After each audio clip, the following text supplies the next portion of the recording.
Praise the Lord. Hallelujah. How many are happy today? Amen. Right, let's start with a word of prayer. Loving Heavenly Father, we thank you for this beautiful Sunday morning. Thank you for your grace and mercy, O God.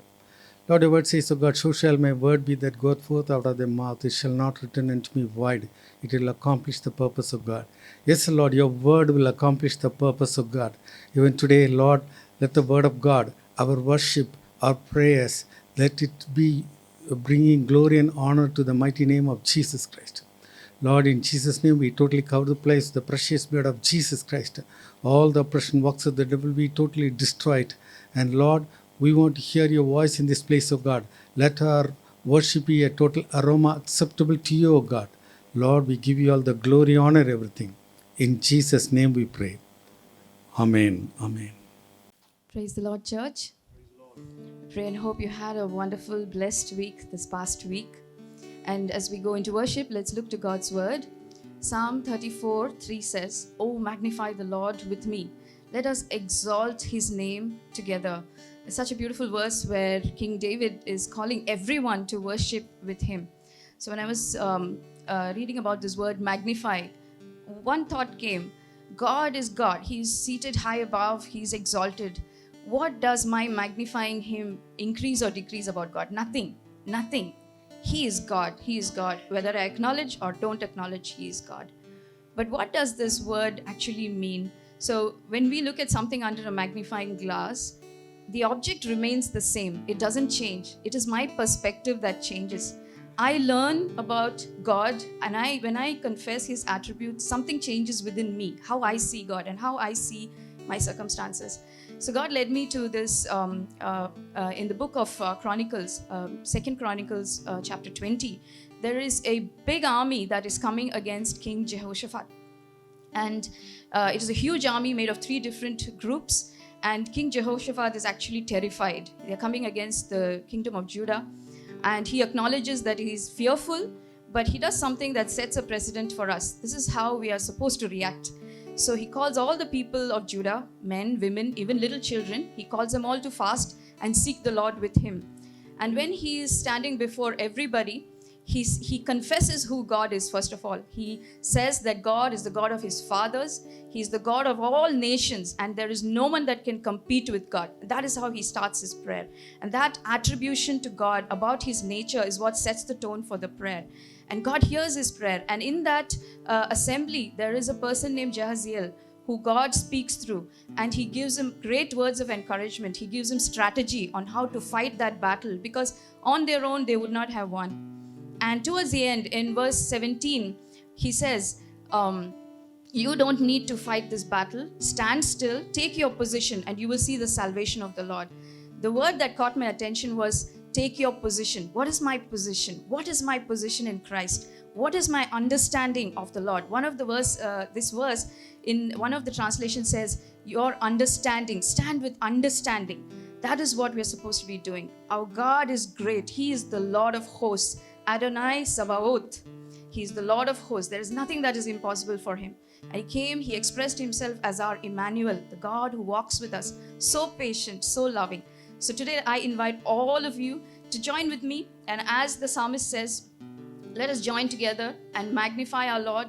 Let us exalt his name together. Shall we all rise and worship God?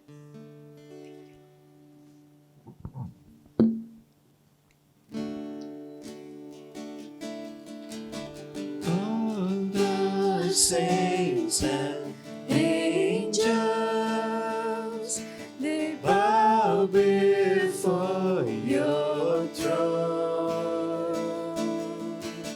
All the elders cast their crowns before the Lamb of God and sing, you are worthy of it all. You are worthy of it all. For from you are all things, and to you are all things. You deserve the glory. All the saints and angels, they bow before your throne. All the elders cast their crowns before the Lamb of God and sing, you are worthy of it all. You are worthy of it all. For from you are all things, and to you are all things. You deserve the glory. Day and night, night and day, let incense arise. Day and night, night and day, let incense arise. Day and night, night and day, let incense arise. Day and night, night and day, let incense arise. Day and night, night and day, let incense arise. Day and night, night and day, let incense arise. Day and night, night and day, let incense arise. Day and night, night and day, let incense arise. You are worthy of it all. You are worthy of it all. For from you are all things, and to you are all things. You deserve the glory. You are worthy of it all. You are worthy of it all. For from you are all things, and to you are all things. You deserve the glory. You are worthy of it all. You are worthy of it all. For from you are all things, and to you are all things. You deserve the glory. For from you are all things, and to you are all things. You deserve the glory. For from you are all things, and to you are all things. You deserve the glory.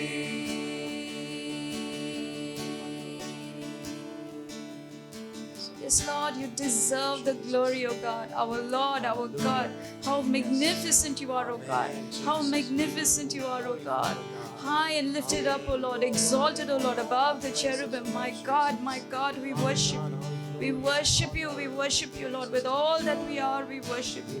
We thank you, eternal Father. We thank you for drawing us to yourself, O Lord, through our Lord Jesus. Thank you for our Lord, our Emmanuel. Thank you for him, O Lord. Thank you for the sacrifice on the cross, O Lord, by which we stand, Lord. We come boldly to your throne of grace. Thank you, Lord. Thank you, Lord. Thank you, Holy Spirit, God. You walk with us, O Lord. And you guide, you counsel, oh God. Lord, your strategies to live life, oh God. They are precious, oh Lord. They're such treasures, oh Lord. Thank you, Lord. Thank you, Lord, for being our all, oh Lord. Our all. Thank you, Lord. Such joy, Lord, in your presence. Thank you, Lord. Thank you, Lord. Thank you, Lord. Thank you. Thank you, Lord.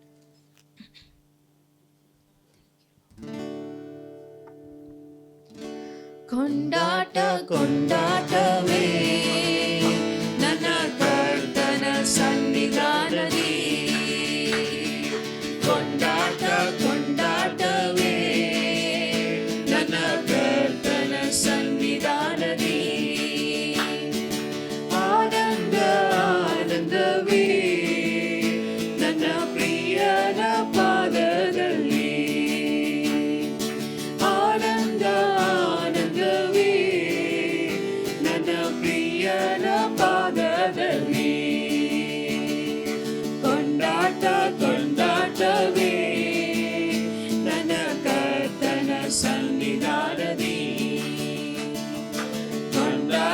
ಕೊಂಡಾಟವೇ ನನ್ನ ಕರ್ತನ ಸನ್ನಿಧಾನದಿ. ಪಾಪವೆಲ್ಲ ತೊಲಗಿದು ಶಾಪವೆಲ್ಲ ನೀಗಿದು ಯೇಸುವಿನ ರಕ್ತದಿಂದ. ಪಾಪವೆಲ್ಲ ತೊಲಗಿದು ಶಾಪವೆಲ್ಲ ನೀಗಿದು ಯೇಸುವಿನ ರಕ್ತದಿಂದ. ಕ್ರಿಸ್ತನಲ್ಲಿ ಜೀವನ ಕೃಪೆಯ ಜೀವನ ಪರಿಶುದ್ಧ ಆತ್ಮರಿಂದ. ಕ್ರಿಸ್ತನಲ್ಲಿ ಜೀವನ ಕೃಪೆಯ ಜೀವನ ಪರಿಶುದ್ಧ ಆತ್ಮರಿಂದ. ಕೊಂಡಾಟ ಕೊಂಡಾಟವೇ ನನ್ನ ಕರ್ತನ ಸನ್ನಿಧಾನದಿ. ಕೊಂಡಾಟ ಕೊಂಡಾಟವೇ ನನ್ನ ಕರ್ತನ ಸನ್ನಿಧಾನದಿ. ದೇವಾದಿ ದೇವನು ದಿನ ದಿನವೂ ತಂಗುವ ದೇವಾಲಯ ನಾನೇ. ದೇವಾದಿ ದೇವನು ದಿನ ದಿನವೂ ತಂಗುವ ದೇವಾಲಯ ನಾನೇ. ಆತ್ಮನ ಮುದ್ರೆ ನನ್ನ ಮೇಲೆ ಉಂಟು ಅತಿಶಯ ಅತಿಶಯವೇ. ಆತ್ಮನ ಮುದ್ರೆ ನನ್ನ ಮೇಲೆ ಉಂಟು ಅತಿಶಯ ಅತಿಶಯವೇ. ಕೊಂಡಾಟ ಕೊಂಡಾಟವೇ ನನ್ನ ಕರ್ತನ ಸನ್ನಿಧಾನದಿ. ಕೊಂಡಾಟ ಕೊಂಡಾಟವೇ ನನ್ನ ಕರ್ತನ ಸನ್ನಿಧಾನದಿ. ತುತ್ತೂರಿ ಶಬ್ದ ದೂತರ ಸೈನ್ಯ ಯೇಸು ಬರಲಿರುವ. ತುತ್ತೂರಿ ಶಬ್ದ ದೂತರ ಸೈನ್ಯ ಯೇಸು ಬರಲಿರುವ. ಕ್ಷಣ ಮಾತ್ರದಲ್ಲಿ ಮಾರ್ಪಾಡು ಹೊಂದಿ ಮಹಿಮೆಯ ಕಾಣುವೆನು. ಕ್ಷಣ ಮಾತ್ರದಲ್ಲಿ ಮಾರ್ಪಾಡು ಹೊಂದಿ ಮಹಿಮೆಯ ಕಾಣುವೆನು. ಕೊಂಡಾಟ ಕೊಂಡಾಟವೇ ನನ್ನ ಕರ್ತನ ಸನ್ನಿಧಾನದಿ. ಕೊಂಡಾಟ ಕೊಂಡಾಟವೇ ನನ್ನ ಕರ್ತನ ಸನ್ನಿಧಾನದಿ. ಸರ್ವಶಕ್ತ ಯೇಸು ಜೀವದ ಯೇಸು ಎಂದೆಂದು ಜಯ ನೀಡುವ. ಸರ್ವಶಕ್ತ ಯೇಸು ಜೀವದ ಯೇಸು ಎಂದೆಂದು ಜಯ ನೀಡುವ. ಒಮ್ಮನಸ್ಸಿನಿಂದ ಹೊಸನ ಮಾಡಿ ಊರಿಗೆಲ್ಲ ಸಾರೋಣ ಬಾ. ಒಮ್ಮನಸ್ಸಿನಿಂದ ಹೊಸನ ಹಾಡಿ ಊರಿಗೆಲ್ಲ ಸಾರೋಣ ಬಾ. ಕೊಂಡಾಟ ಕೊಂಡಾಟವೇ ನನ್ನ ಕರ್ತನ ಸನ್ನಿಧಾನದಿ. ಕೊಂಡಾಟ ಕೊಂಡಾಟವೇ ನನ್ನ ಕರ್ತನ ಸನ್ನಿಧಾನದಿ. ತುತ್ತೂರಿ ಶಬ್ದ ದೂತರ ಸೈನ್ಯ ಯೇಸು ಬರಲಿರುವ. ತುತ್ತೂರಿ ಶಬ್ದ ದೂತರ ಸೈನ್ಯ ಯೇಸು ಬರಲಿರುವ. ಕ್ಷಣ ಮಾತ್ರದಲ್ಲಿ ಮಾರ್ಪಾಡು ಹೊಂದಿ ಮಹಿಮೆಯ ಕಾಣುವೆವು. ಕ್ಷಣ ಮಾತ್ರದಲ್ಲಿ ಮಾರ್ಪಾಡು ಹೊಂದಿ ಮಹಿಮೆಯ ಕಾಣುವೆವು. ಕೊಂಡಾಟ ಕೊಂಡಾಟವೇ ನನ್ನ ಕರ್ತನ ಸನ್ನಿಧಾನದಿ. ಕೊಂಡಾಟ ಕೊಂಡಾಟವೇ ನನ್ನ ಕರ್ತನ ಸನ್ನಿಧಾನದಿ.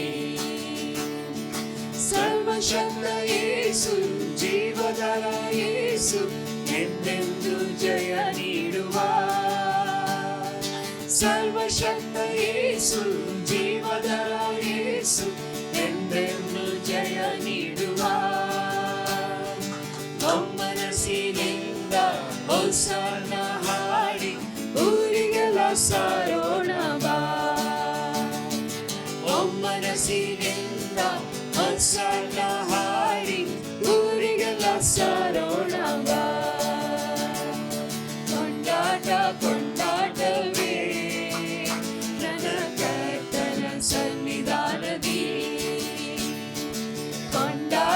ಕೊಂಡಾಟವೇ ನನ್ನ ಕರ್ತನ ಸನ್ನಿಧಾನದಿ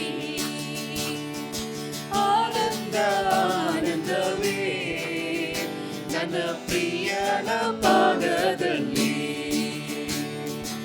ಆನಂದ ಆನಂದವೇ ನನ್ನ ಪ್ರಿಯನ ಪಾದದಲ್ಲಿ ಕೊಂಡಾಟ ಕೊಂಡಾಟವೇ ನನ್ನ ಕರ್ತನ ಸನ್ನಿಧಾನದಿ ಕೊಂಡಾಟ ಕೊಂಡಾಟವೇ ನನ್ನ ಕರ್ತನ ಸನ್ನಿಧಾನದಿ ನನ್ನ ಕರ್ತನ ಸನ್ನಿಧಾನದಿ ನನ್ನ ಕರ್ತನ ಸನ್ನಿಧಾನದಿ. Amen, Lord. So much of joy, Lord God. Joy that this world cannot give, Father. Not like the happiness, not like the peace that this world gives, oh Lord. It's something that transcends our understanding, Father. In your presence, oh Lord, there is so much joy, God. Forevermore, oh God. Forevermore there is joy, Lord. Thank you for sealing us with the seal of your Spirit, oh God, for the day of resurrection, Father. That is our great hope, Lord God. Thank you, Lord. Thank you, Lord. What a great hope, Lord, to look forward, to stand with thousands upon thousands and lift up your name, to exalt, to magnify you, Lord, forevermore, God. Blessed be your name, O Lord God Almighty. Blessed be your name, O Lord God. Thank you, Lord. Thank you. Thank you for walking with us, oh God. Thank you for walking with us, oh Lord. You are our Emmanuel. You are our Emmanuel. Thank you, Lord. Thank you, Lord. Thank you. Thank you, Lord.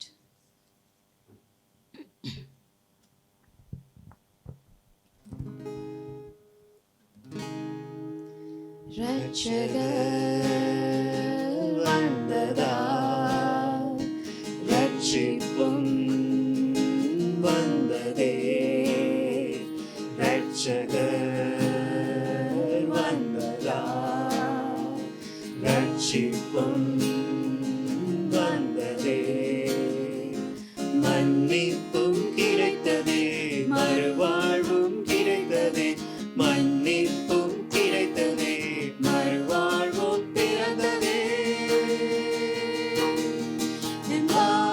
Emmanuel தேவன் நம்மோடே Emmanuel தேவன் நம்மோடே Emmanuel தேவன் நம்மோடே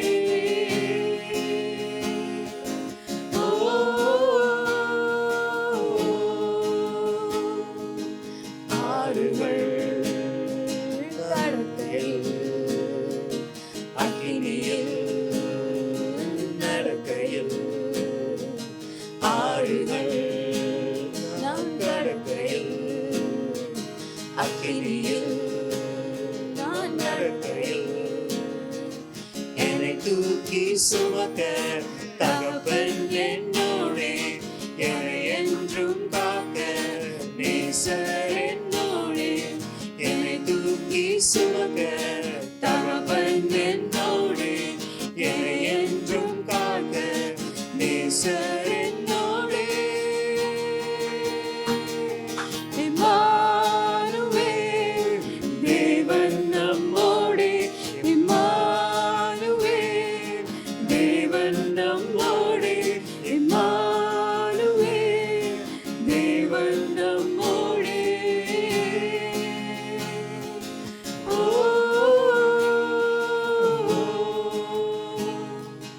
பகலிலே மேகஸ்தம்பமாய் இரவிலே அக்கினி ஸ்தம்பமாய் பகலிலே மேகஸ்தம்பமாய் இரவிலே அக்கினி ஸ்தம்பமாய் முன் செல்லும் தூதனாய் வழி நடத்தும் மேய்ப்பனாய் முன் செல்லும் தூதனாய் வழி நடத்தும் மேய்ப்பனாய் இம்மானுவேல் தேவன் நம்மோடே இம்மானுவேல் தேவன் நம்மோடே இம்மானுவேல் தேவன் நம்மோடே ஓ இம்மானுவேல்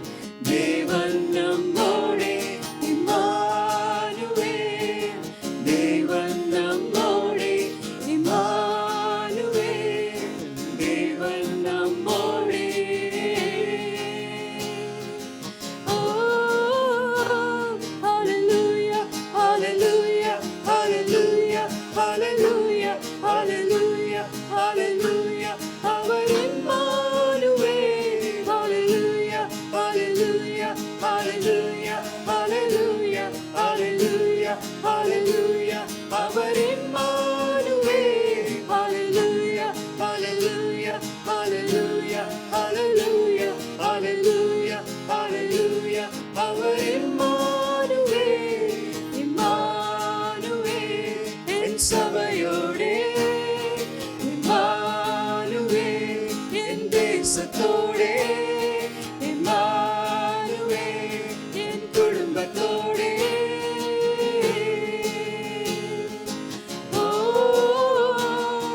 Emmanuel, என் சபையோடே, Emmanuel, என் தேசத்தோடே, Emmanuel, என் குடும்பத்தோடே.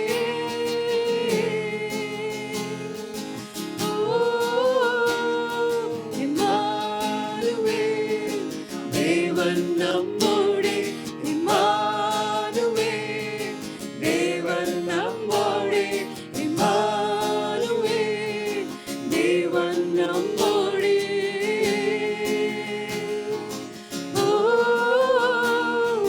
Emmanuel, தேவன் நம்மோடே, Emmanuel, தேவன் நம்மோடே, Emmanuel, தேவன் நம்மோடே.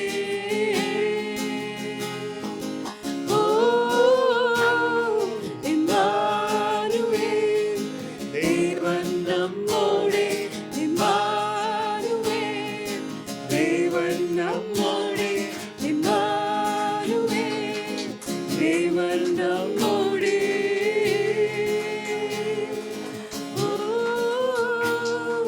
Emmanuel, தேவன் நம்மோடே, Emmanuel, தேவன் நம்மோடே, Emmanuel, தேவன் நம்மோடே.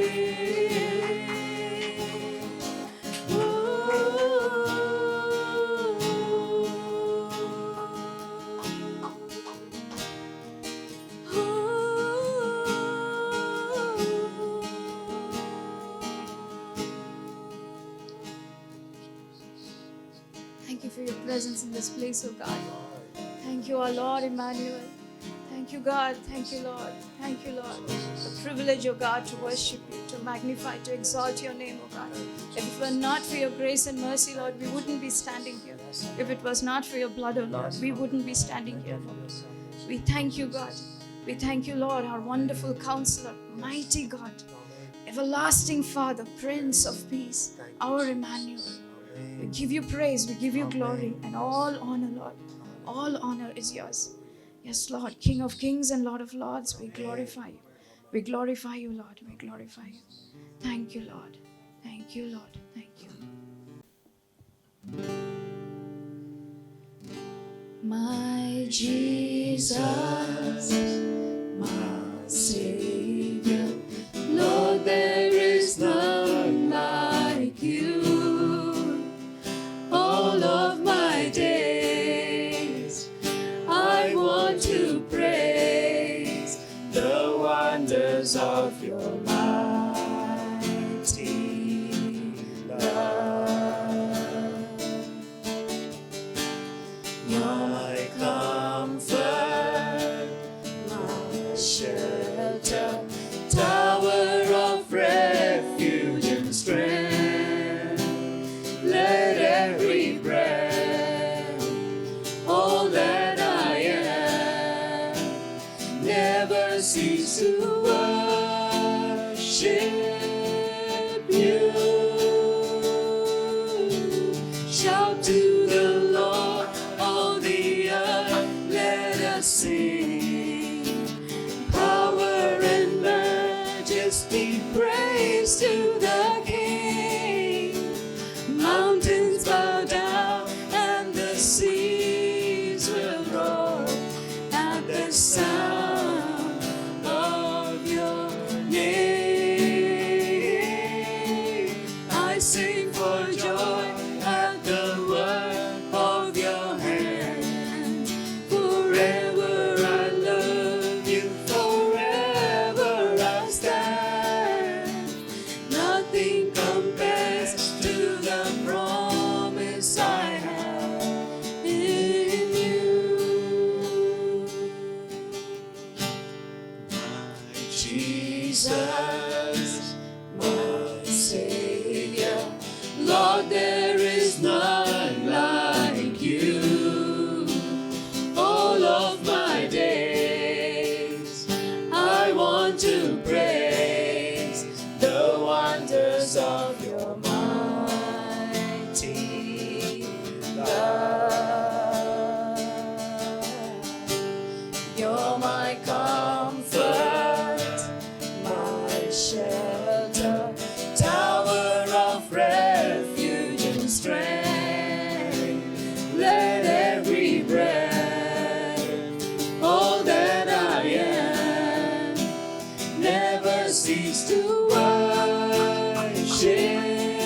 sing for joy at the work of your hands. Forever I love you, forever I stand. Nothing compares to the promise I have in you. Shout to the Lord, all the earth, let us sing. Power and majesty, praise to the King. Mountains bow down and the seas will roar at the sound of your name. I sing for joy at the work of your hands. Forever I love you, forever I stand. Nothing compares to the promise I have. Nothing compares to the promise I have. Nothing compares to the promise I have in you. Nothing compares to the promise I have. Nothing compares to the promise I have. Nothing compares to the promise I have in you.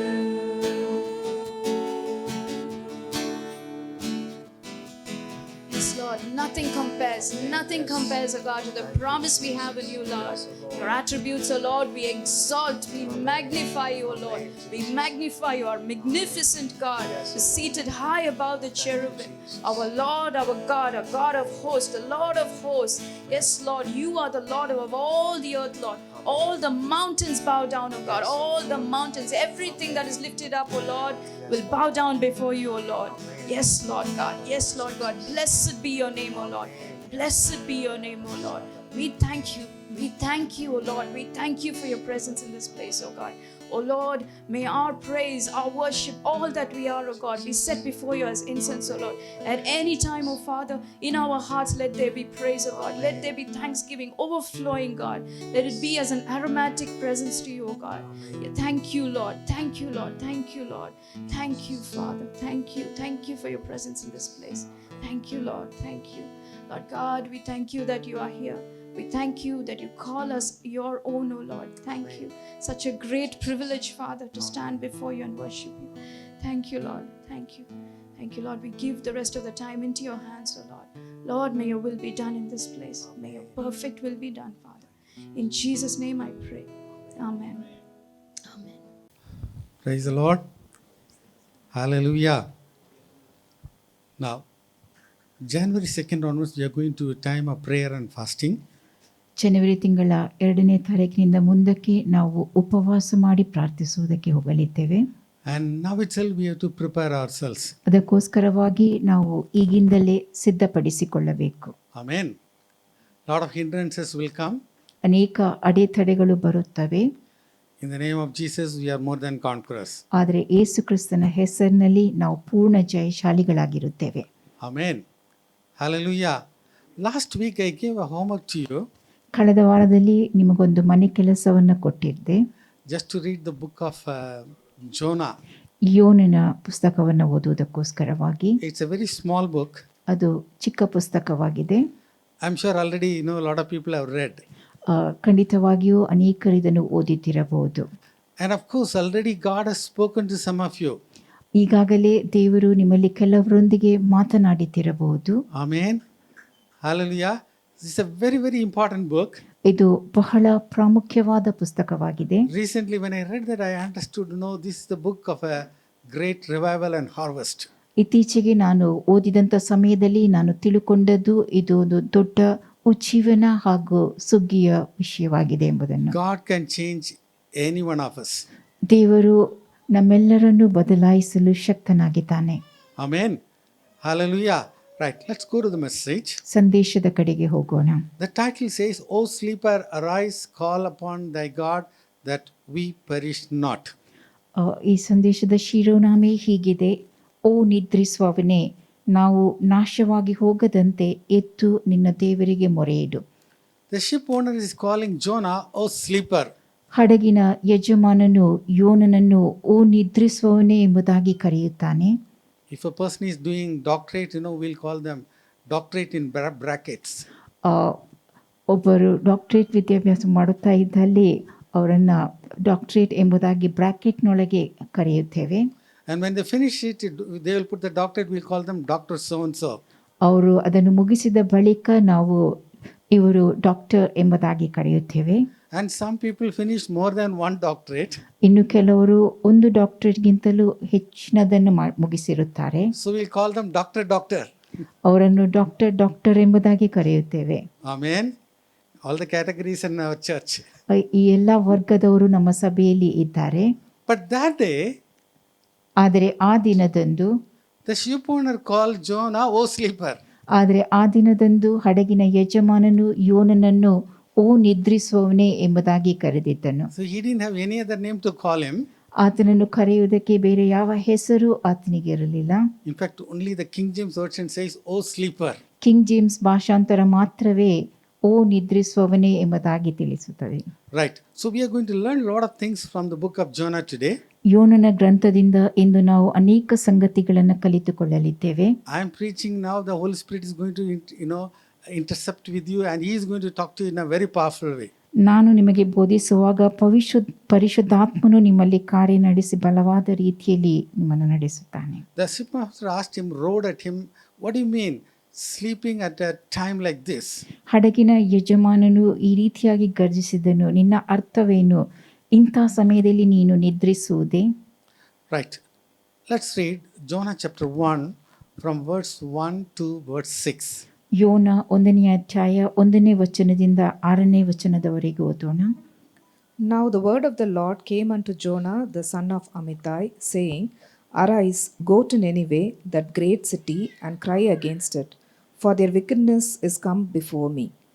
But Jonah rose up to flee unto Tarshish from the presence of the Lord, and went down to Joppa, and he found a ship going to Tarshish. So he paid the fare thereof, and went down into it, to go with them unto Tarshish from the presence of the Lord. But the Lord sent out a great wind into the sea, and there was a mighty tempest in the sea, so that the ship was like to be broken. Then the mariners were afraid, and cried every man unto his God, and cast forth the wares that were in the ship into the sea, to lighten them off. But Jonah was gone down into the sides of the ship, and he lay and was fast asleep. NLT version also, NLT and MSC. Fearing for their lives, the desperate sailors shouted to their guards for help, and threw the cargo overboard to lighten the ship. But all this time Jonah was sound asleep down in the hold. The sailors were terrified. They called out in desperation to their guards. They threw everything they were carrying overboard to lighten the ship. Meanwhile, Jonah had gone down into the hold of the ship to take a nap. He was sound asleep. Yeah, verse 6. So the shipmaster came to him and said unto him, What meanest thou, O sleeper?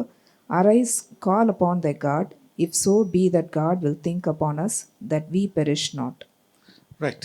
Here we talk about Jonah. He was a prophet of God. ಇಲ್ಲಿ ನಾವು ಯೋನನ ಕುರಿತಾಗಿ ನೋಡುತ್ತೇವೆ. ಆತನು ದೇವರ ಪ್ರವಾದಿಯಾಗಿದ್ದನು. And God spoke to him. ಮತ್ತು ದೇವರು ಆತನೊಂದಿಗೆ ಮಾತನಾಡಿದನು. So God told him, you have to, the sins of Nineveh and the wickedness has come great in my sight. ದೇವರು ಆತನಿಗೆ ಹೇಳಿದ್ದು, ನಿನವೆಯ ಪಾಪ ನನ್ನ ದೃಷ್ಟಿಯಲ್ಲಿ ದೊಡ್ಡದಾಗಿ ಕಾಣಿಸಿಕೊಳ್ಳುತ್ತಾ ಇದೆ. God doesn't react immediately. ದೇವರು ಕೂಡಲೇ ಪ್ರತಿಕ್ರಿಯಿಸಿರಲಿಲ್ಲ. Because the wickedness come in the presence of God, God has to act something. ಆ ದುಷ್ಟತನ ದೇವರ ಸನ್ನಿಧಿಯಲ್ಲಿ ಬರುವಾಗ ದೇವರು ಅಲ್ಲಿ ಕಾರ್ಯ ನಡೆಸಬೇಕಾಗುತ್ತದೆ. So God told Jonah, you have to go to Nineveh. ದೇವರು ಯೋನನಿಗೆ ನೀನು ನಿನವೆಗೆ ಹೋಗು ಎಂಬುದಾಗಿ ತಿಳಿಸಿದನು. But he went to Tarshish, and the Bible says he wanted to go from the presence of God. ಆದರೆ ಆತನು ತಾರ್ಷಿಸಿಗೆ ಹೋಗುತ್ತಾನೆ. ಸತ್ಯವೇದವು ಹೀಗೆ ಹೇಳುತ್ತದೆ, ಅವನು ಯೆಹೋವನ ಸನ್ನಿಧಿಗೆ ತಪ್ಪಿಸಿಕೊಳ್ಳುವ ಹಾಗೆ ಮಾಡಿದನು ಎಂಬುದಾಗಿ. In fact, in verse 3, 2 times the word says that from the presence of the Lord. ವಚನ 3ರಲ್ಲಿ 2 ಬಾರಿ ಹೇಳಲ್ಪಟ್ಟಿದೆ, ಆತನು ಯೆಹೋವನ ಸನ್ನಿಧಿಯಿಂದ ಓಡಿ ಹೋದನೆಂಬುದಾಗಿ. Jonah's understanding of God is not correct. ಯೋನನು ಯಾವ ರೀತಿಯಾಗಿ ದೇವರನ್ನು ತಿಳುಕೊಂಡಿದ್ದನೋ ಅದು ಸರಿಯಾಗಿರಲಿಲ್ಲ. Psalmist David says, even if I go into the midst of the sea, into the bottom of the sea, I see your presence there. ಕೀರ್ತನೆಗಾರನಾದ ದಾವೀದನು ಹೇಳಿರುವಂತಾದು, ನಾನು ಸಮುದ್ರದ ಮಧ್ಯದೊಳಗೆ ಇಳಿದು ಹೋದರೂ ಅಲ್ಲಿಯೂ ನಿನ್ನ ಪ್ರಸನ್ನತೆ ನನ್ನೊಂದಿಗೆ ಇರುತ್ತದೆ ಎಂಬುದಾಗಿ. So Jonah thought if he goes to Tarshish, he will run away from the presence of God. That was totally wrong. ಯೋನನು ಭಾವಿಸಿಕೊಂಡಿದ್ದದು ತಾರ್ಷೀಸಿಗೆ ಹೋದರೆ ಆತನು ದೇವರ ಸನ್ನಿಧಿಯಿಂದ ತಪ್ಪಿಸಿಕೊಳ್ಳುತ್ತಾನೆ ಎಂಬುದಾಗಿ. ಅದು ಸಂಪೂರ್ಣವಾಗಿ ತಪ್ಪಾದ ಭಾವನೆ. But God is in control of every situation. ಆದರೆ ದೇವರು ಪ್ರತಿಯೊಂದೊಂದು ಪರಿಸ್ಥಿತಿಯನ್ನು ತನ್ನ ನಿಯಂತ್ರಣದಲ್ಲಿರಿಸಿಕೊಂಡಿದ್ದಾನೆ. Now we all know that, yes, he didn't obey the voice of God. ಹೌದು, ಆತನು ದೇವರ ಸ್ವರಕ್ಕೆ ವಿಧೇಯನಾಗಲಿಲ್ಲ ಎಂಬುದು ನಮ್ಮೆಲ್ಲರಿಗೂ ತಿಳಿದದೆ. He has to go into the belly of the fish. ಆತನು ಮೀನಿನ ಹೊಟ್ಟೆಯೊಳಗೆ ಹೋಗಬೇಕಾಯಿತು. Now the question comes, is it the will of God? ಇಲ್ಲಿರುವಂಥ ಪ್ರಶ್ನೆ, ಅದು ದೇವರ ಚಿತ್ತವೋ ಎಂಬುದು. I'm asking you the question now. ಈ ಪ್ರಶ್ನೆಯನ್ನು ನಾನು ನಿಮ್ಮೊಡನೆ ಕೇಳುತ್ತಾ ಇದ್ದೇನೆ. Is it the will of God that Jonah has to go to the belly of the fish? ಯೋನನು ಮೀನಿನ ಹೊಟ್ಟೆಯೊಳಗೆ ಹೋಗಬೇಕಾದುದು ದೇವರ ಚಿತ್ತವಾಗಿತ್ತು? No. ಇಲ್ಲ. Amen. I'm very happy you answered like that. ಇಂಥ ಉತ್ತರಕ್ಕಾಗಿ ನಾನು ಸಂತೋಷಪಟ್ಟುಕೊಳ್ಳುತ್ತೇನೆ. Sometimes we also do lot of nonsense and we go into problem and we'll say that, it is the will of God that I'm going through all this problem. ನಾವು ಕೂಡ ಕೆಲವೊಮ್ಮೆ ತಪ್ಪಾದುದನ್ನು ಮಾಡಿ ಇಂಥ ಸಮಸ್ಯೆಗೆ ಸಿಕ್ಕಿ ಹಾಕಿಕೊಳ್ಳುತ್ತೇವೆ, ಬಳಿಕ ಇದು ದೇವರ ಚಿತ್ತವೆಂಬುದಾಗಿ ಹೇಳುವವರಾಗುತ್ತೇವೆ. That is one of the things we are learning today. ಇಂಥ ಸಂಗತಿಯನ್ನು ನಾವಿಂದು ಕಲಿತುಕೊಳ್ಳಲಿದ್ದೇವೆ. Now, all the mariners, they were crying out. ಎಲ್ಲ ನಾವಿಕರು ದೇವರಿಗೆ ಮೊರೆ ಇಡುತ್ತಾರೆ. But Jonah was very fast asleep. ಆದರೆ ಯೋನನು ಗಾಢವಾಗಿ ನಿದ್ರಿಸುತ್ತಿದ್ದನು. Probably if you go in a flight or you go in, a train, you will sleep. ಒಂದು ವೇಳೆ ನೀವು ವಿಮಾನದಲ್ಲಿ ಪ್ರಯಾಣಿಸುವಾಗ ಅಥವಾ ರೈಲಿನಲ್ಲಿ ಪ್ರಯಾಣಿಸುವ ವೇಳೆಯಲ್ಲಿ ನಿದ್ರಿಸಬಹುದು. But if the boat is tossing upside down, can you sleep in the boat? ಆದರೆ ಹಡಗಿನಲ್ಲಿ ಹೋಗುವ ವೇಳೆಯಲ್ಲಿ ಅಲ್ಲೋ ಕಲ್ಲೋಲವಾಗುವಾಗ ನಿದ್ರಿಸಲು ಸಾಧ್ಯವಾಗುತ್ತದೋ? And that is a new place. Can you sleep better in a new place? ಅದು ಹೊಸ ಸ್ಥಳವಾಗಿತ್ತು, ಆ ಹೊಸ ಸ್ಥಳದಲ್ಲಿ ನೀವು ಚೆನ್ನಾಗಿ ನಿದ್ರಿಸಲು ಸಾಧ್ಯವಾಗುತ್ತದೋ? But Jonah had no problem. ಆದರೆ ಯೋನನಿಗೆ ಅಲ್ಲಿ ಯಾವ ಸಮಸ್ಯೆ ಇದ್ದಿರಲಿಲ್ಲ. The Bible says he had sound sleep.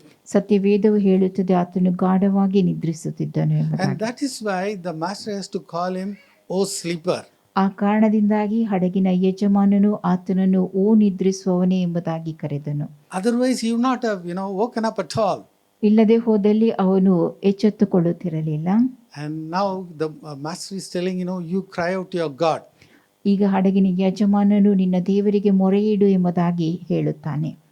Now if the boat is tossing, in a time like that, the ship master has to come and tell us, "Oh no, don't worry, this is how the ships will go, everything will be all right." ಹಡಗು ಆ ರೀತಿಯಾಗಿ ಅಲುಗಾಡುವಾಗ ಸಾಮಾನ್ಯವಾಗಿ ಹಡಗಿನ ಯಜಮಾನರು ಚಿಂತಿಸುವ ಅಗತ್ಯವಿಲ್ಲ, ಎಲ್ಲವೂ ಸರಿಯಾಗುತ್ತದೆ ಎಂಬುದಾಗಿ ಹೇಳುತ್ತಾರೆ.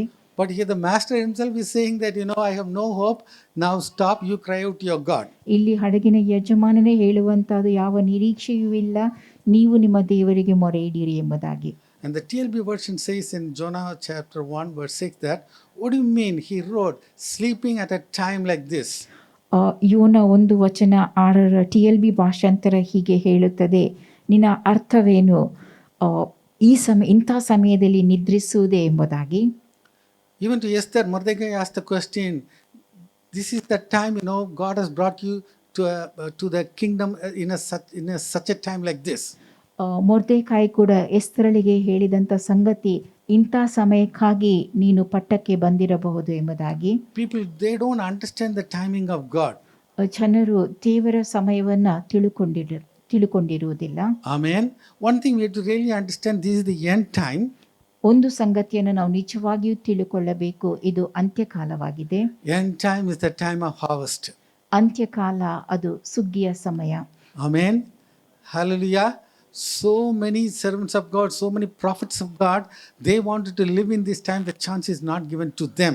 ಅನೇಕ ದೇವರ ಸೇವಕರುಗಳು ಇಂಥ ಸಮಯದಲ್ಲಿ ಜೀವಿಸಬೇಕೆಂಬುದಾಗಿ ಬಯಸಿದ್ದರು, ಆದರೆ ಅವರಿಗೆ ಅಂಥ ಅವಕಾಶ ದೊರಕಿರಲಿಲ್ಲ. But thank God, God has created in this end time.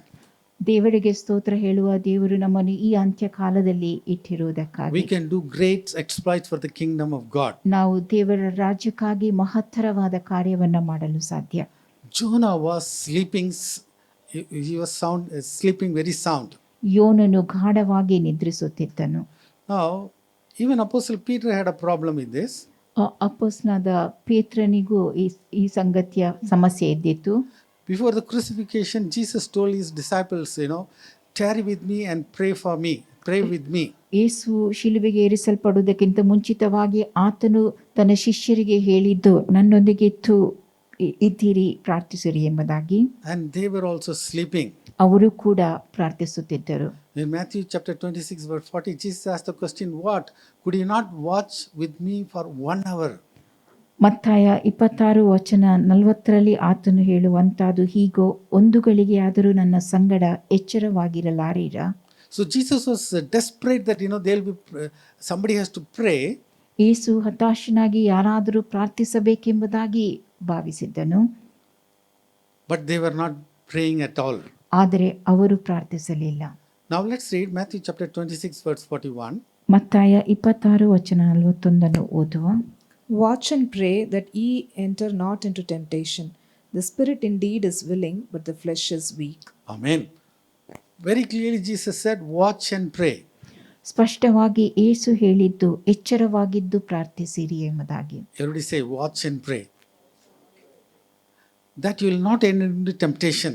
ನೀವು ಶೋಧನೆಗೆ ಒಳಗಾಗದಂತೆ. Otherwise, all the temptation in the world will come to us. ಇಲ್ಲದೆ ಹೋದಲ್ಲಿ ಈ ಲೋಕದಲ್ಲಿರುವ ಎಲ್ಲಾ ಶೋಧನೆಗಳು ನಮ್ಮ ಕಡೆ ಬರುತ್ತವೆ. Then after that, Jesus said a very powerful statement. ಆ ಬಳಿಕ ಯೇಸು ಒಂದು ಬಲವಾದ ಹೇಳಿಕೆಯನ್ನು ನೀಡಿದನು. The spirit indeed is willing, ಮನಸ್ಸು ಸಿದ್ಧವಾಗಿದೆ ಸರಿ, but the flesh is weak. ಆದರೆ ದೇಹಕ್ಕೆ ಬಲ ಸಾಲದು.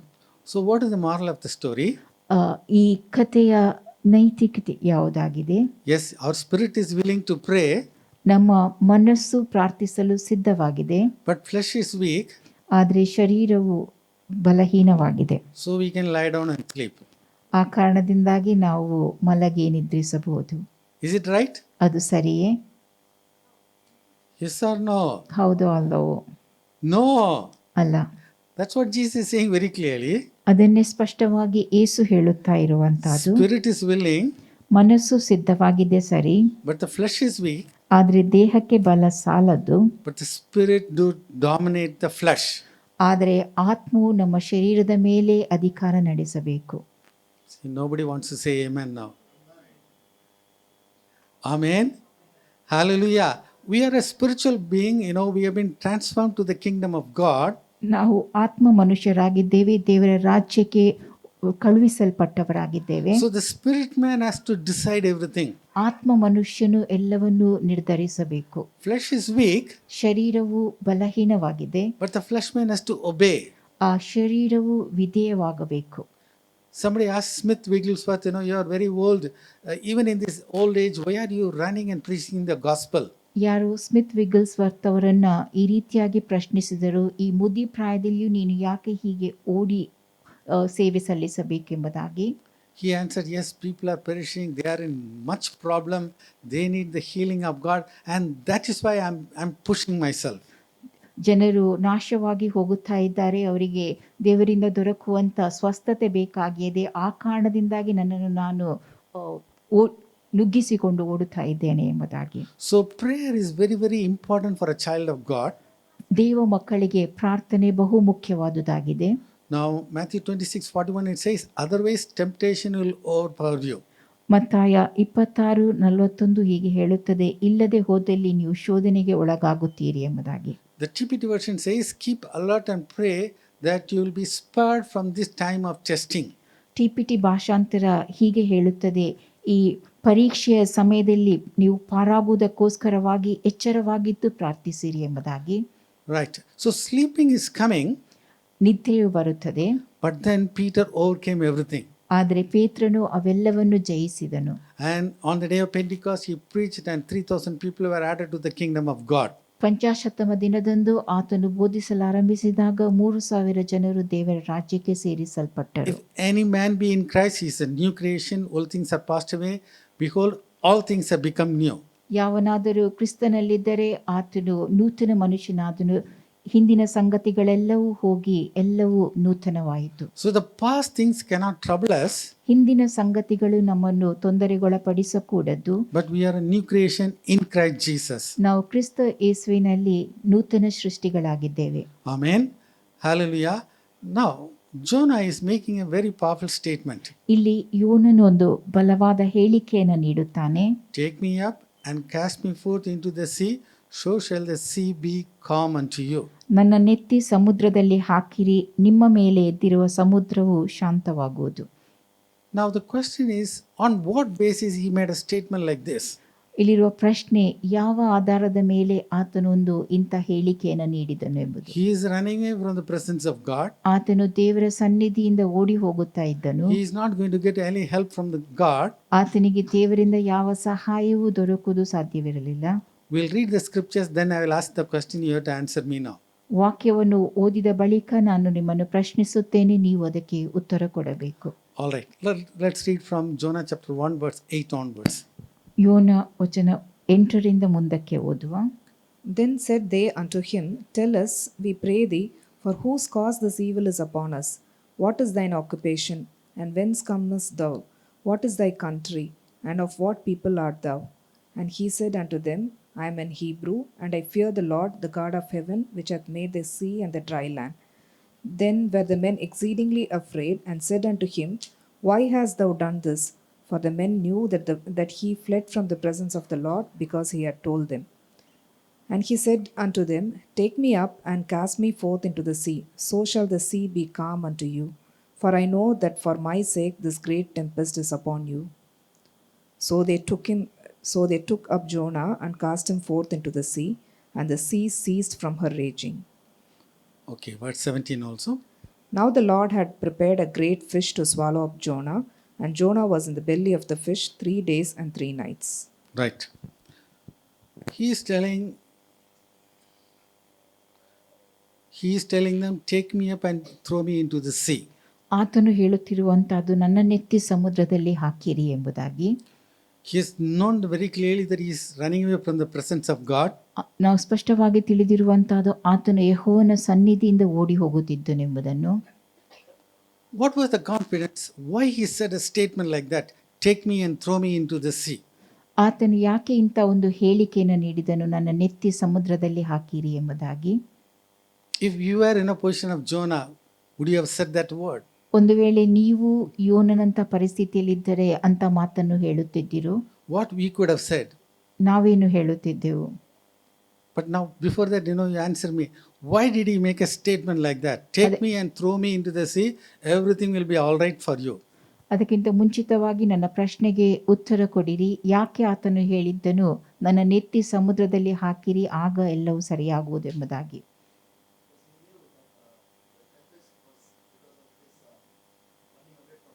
Okay.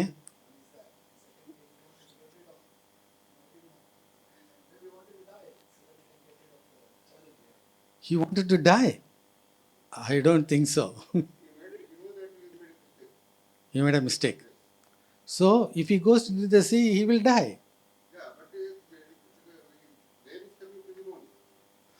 Blame is coming to him.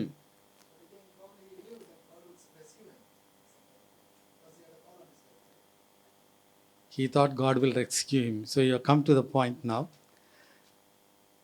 Right. They asked him, who are you?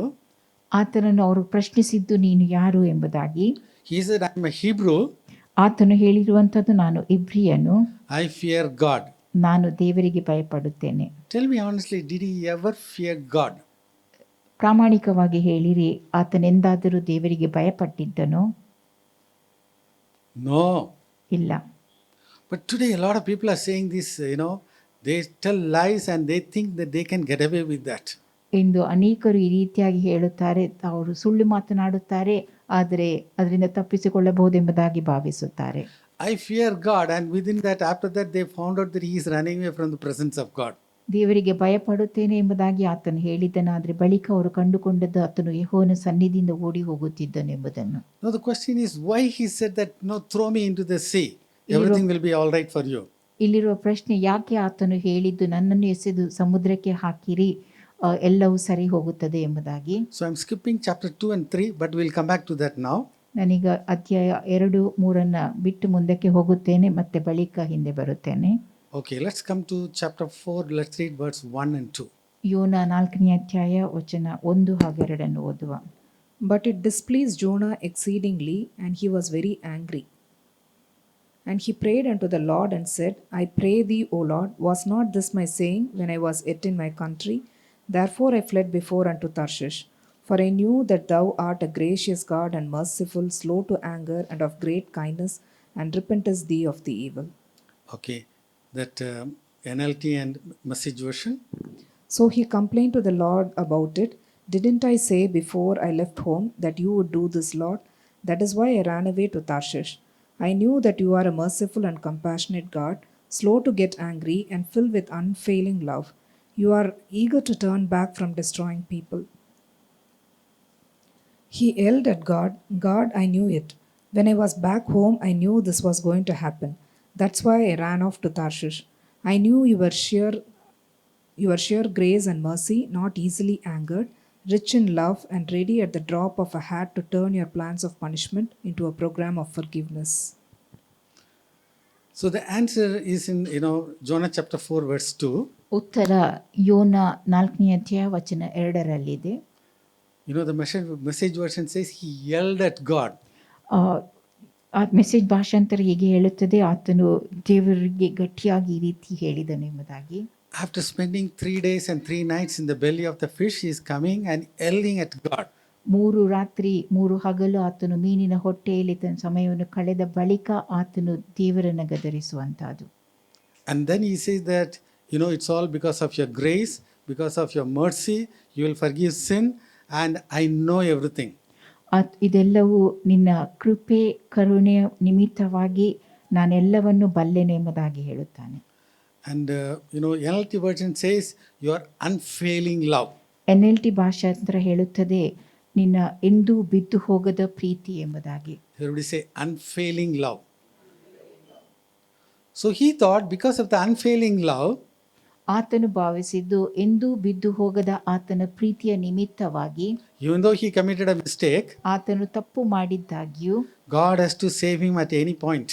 ಯಾವುದೇ ಸಮಯದಲ್ಲಿ ದೇವರು ಆತನನ್ನು ರಕ್ಷಿಸಬಹುದು ಎಂಬುದಾಗಿ. I'm sure he would have read how God opened the Red Sea.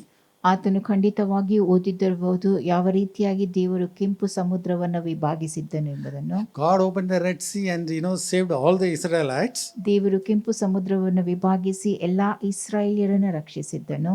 So same way God will come and take him out to the out of the sea. ಅದೇ ರೀತಿಯಾಗಿ ದೇವರು ಬಂದು ಆತನನ್ನು ಆ ಸಮುದ್ರದಿಂದಲೂ ರಕ್ಷಿಸಲು ಶಕ್ತನು ಎಂಬುದಾಗಿ. But God prepared a fish for him. ಆದರೆ ದೇವರು ಆತನಿಗೆ ಆ ಮೀನನ್ನು ಸಿದ್ಧಪಡಿಸಿದ್ದನು. So that was a very difficult alternative. ಅದು ಒಂದು ಕಷ್ಟಕರವಾದ ಬದಲಾದ ಸ್ಥಿತಿಯಾಗಿತ್ತು. Now he is yelling at God.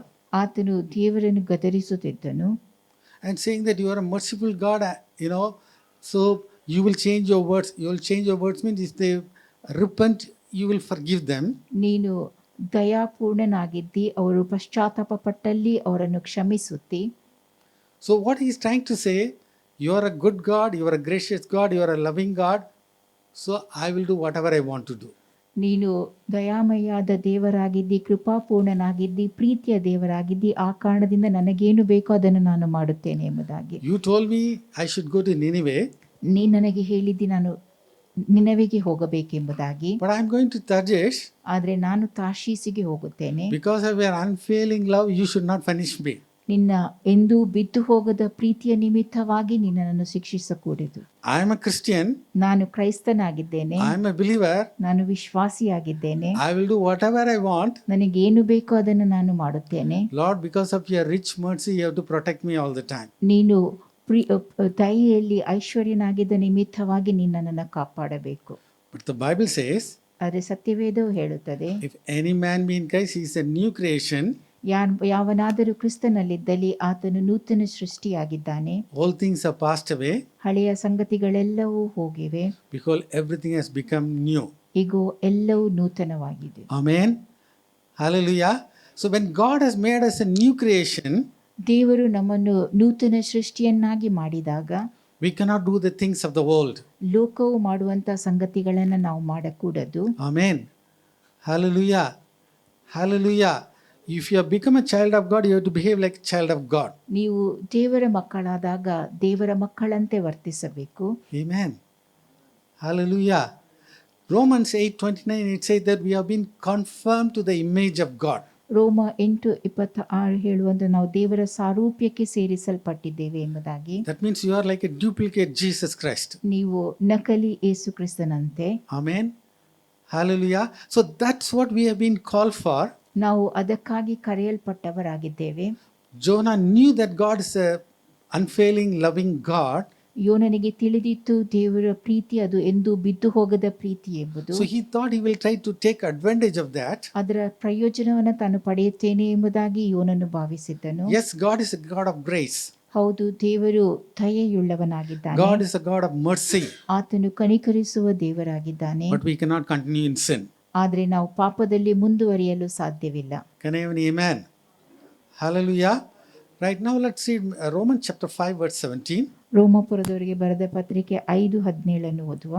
For if by one man's offense death reigned by one, much more they which receive abundance of grace and of the gift of righteousness shall reign in life by one Jesus Christ. Amen. By the resurrection of Jesus Christ, ಯೇಸು ಕ್ರಿಸ್ತನ ಪುನರುತ್ಥಾನದ ನಿಮಿತ್ತವಾಗಿ we have abundance of grace ಧಾರಾಳವಾದ ಕೃಪೆ ನಮಗೆ ದೊರಕಿರುತ್ತದೆ and the gift of righteousness. ಮತ್ತು ನೀತಿ ಎಂಬ ವರವನ್ನು ನಾವು ಪಡೆದವರಾಗಿದ್ದೇವೆ. Amen. In the Old Testament, the grace and the mercy of God were given to selected people. ಹಳೆ ಒಡಂಬಡಿಕೆಯಲ್ಲಿ ದೇವರ ಕೃಪೆ ಕರುಣೆಯು ಆರಿಸಿಕೊಳ್ಳಲ್ಪಟ್ಟ ಕೆಲವರಿಗೆ ಮಾತ್ರವೇ ದೊರೆತಿರುತ್ತದೆ. In fact, we read Noah found grace in the eyes of God. ನೋವನಿಗೆ ದೇವರ ದೃಷ್ಟಿಯಲ್ಲಿ ದಯೆ ದೊರಕಿತ್ತು ಎಂಬುದನ್ನು ನಾವು ಓದುತ್ತೇವೆ. But in the New Testament, because of the resurrection of Jesus Christ, there is abundance of grace and the gift of forgiveness for everybody. ಹೊಸ ಒಡಂಬಡಿಕೆಯಲ್ಲಿ ಯೇಸು ಕ್ರಿಸ್ತನ ಪುನರುತ್ಥಾನದ ನಿಮಿತ್ತವಾಗಿ ಧಾರಾಳವಾದ ಕೃಪೆ ಹಾಗೂ ನೀತಿ ಎಂಬ ವರ ಪ್ರತಿಯೊಬ್ಬರಿಗೂ ದೊರಕಿರುತ್ತದೆ. But why the grace of God, what the mercy of God, what the abundance of grace is given to us? ಯಾಕೆ ಆ ದೇವರ ಕೃಪೆ ಕರುಣೆ ನಮಗೆ ಧಾರಾಳವಾಗಿ ದೊರಕಿರುತ್ತದೆ? To continue in sin? ಪಾಪದಲ್ಲಿ ಮುಂದುವರಿಯುವುದಕ್ಕೋಸ್ಕರವಾಗಿಯೂ No. ಅಲ್ಲ. That's why, let's read the NLT version. NLT ಭಾಷಾಂತರವನ್ನು ಓದುವ. Romans 5:17.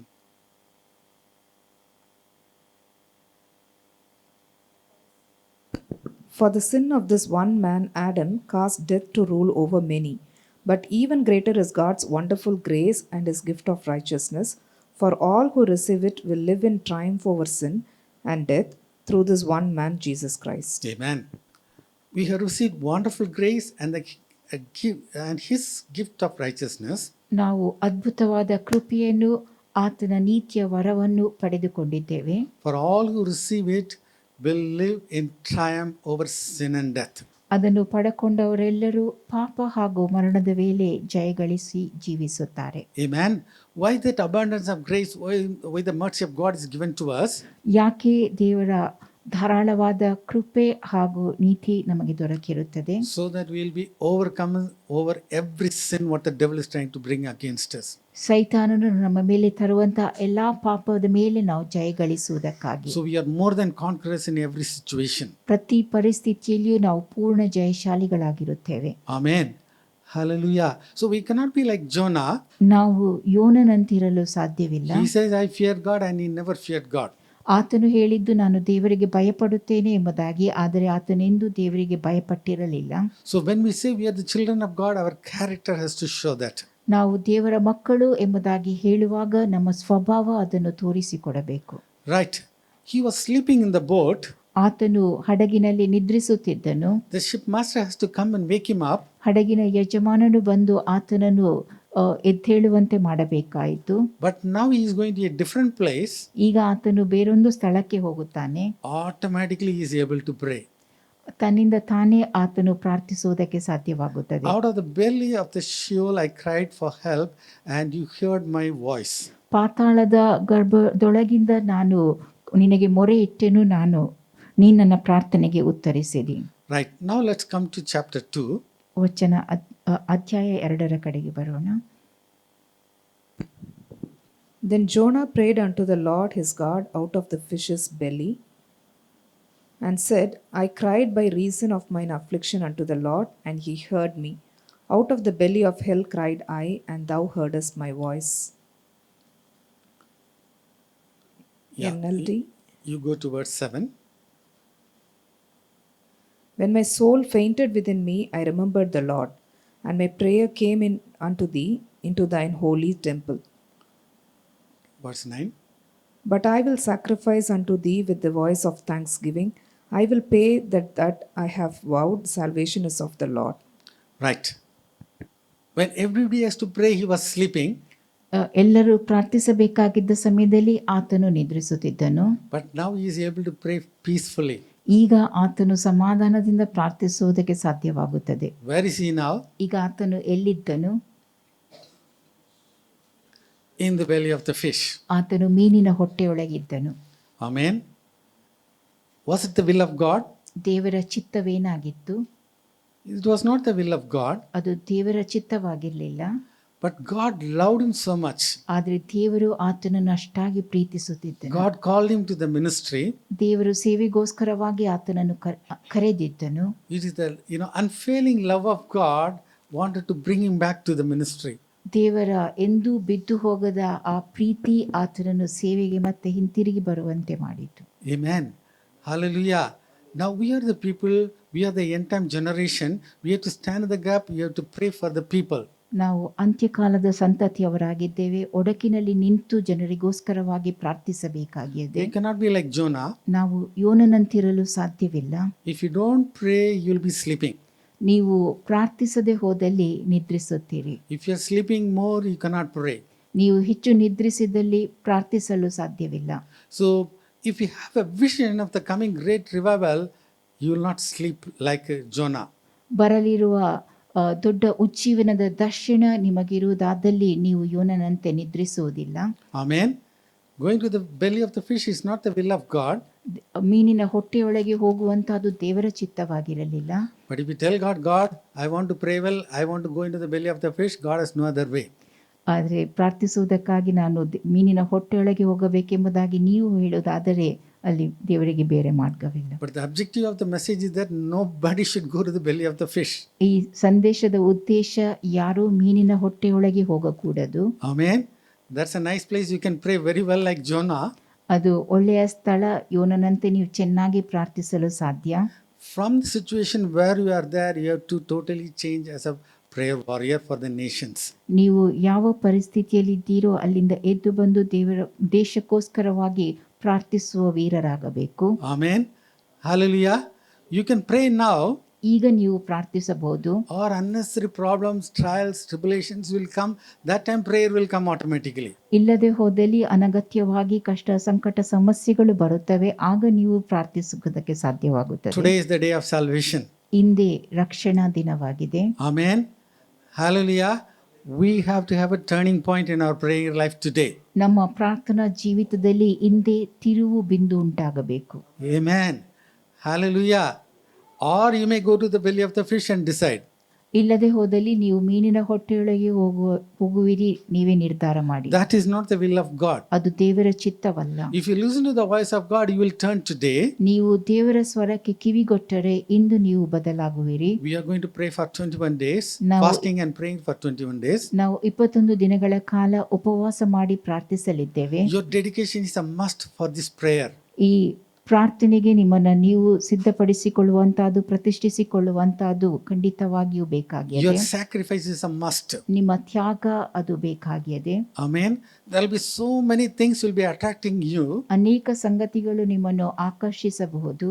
You cannot give the primary attention to all those things. ಆ ಎಲ್ಲಾ ಸಂಗತಿಗಳಿಗೆ ನೀವು ಆದ್ಯತೆ ಕೊಡಕೂಡದು. But you have to turn everything and you have to come to the presence of God and you have to pray, and that's where God is going to bring a great harvest to our nation. ಅವೆಲ್ಲವನ್ನ ತೊರೆದು ನೀವು ಪ್ರಾರ್ಥನೆ ಮಾಡೋದ್ರಲ್ಲಿ ತೊಡಗಿಕೊಳ್ಳಬೇಕು. ಆ ಪ್ರಾರ್ಥನೆ ದೊಡ್ಡ ಉಜ್ಜೀವನವನ್ನು ಸುಗ್ಗಿಯನ್ನು ತರುವಂತಹದ್ದಾಗಿದೆ. lot of time people quote Romans chapter 8 verse 28. ಅನೇಕ ಸಮಯದಲ್ಲಿ ಜನರು ರೋಮಾಪುರದವರಿಗೆ ಬರೆದ ಪತ್ರಿಕೆ 8:28 ಹೇಳುತ್ತಾರೆ. Let's read that. ಅದನ್ನು ಓದುವ. And we know that all things work together for good to them that love God, to them who are the called according to his purpose. We know that all things work together for good. ಎಲ್ಲ ಕಾರ್ಯಗಳು ಅನುಕೂಲವಾಗುತ್ತವೆ ಎಂಬುದು ನಮಗೆ ತಿಳಿದದೆ.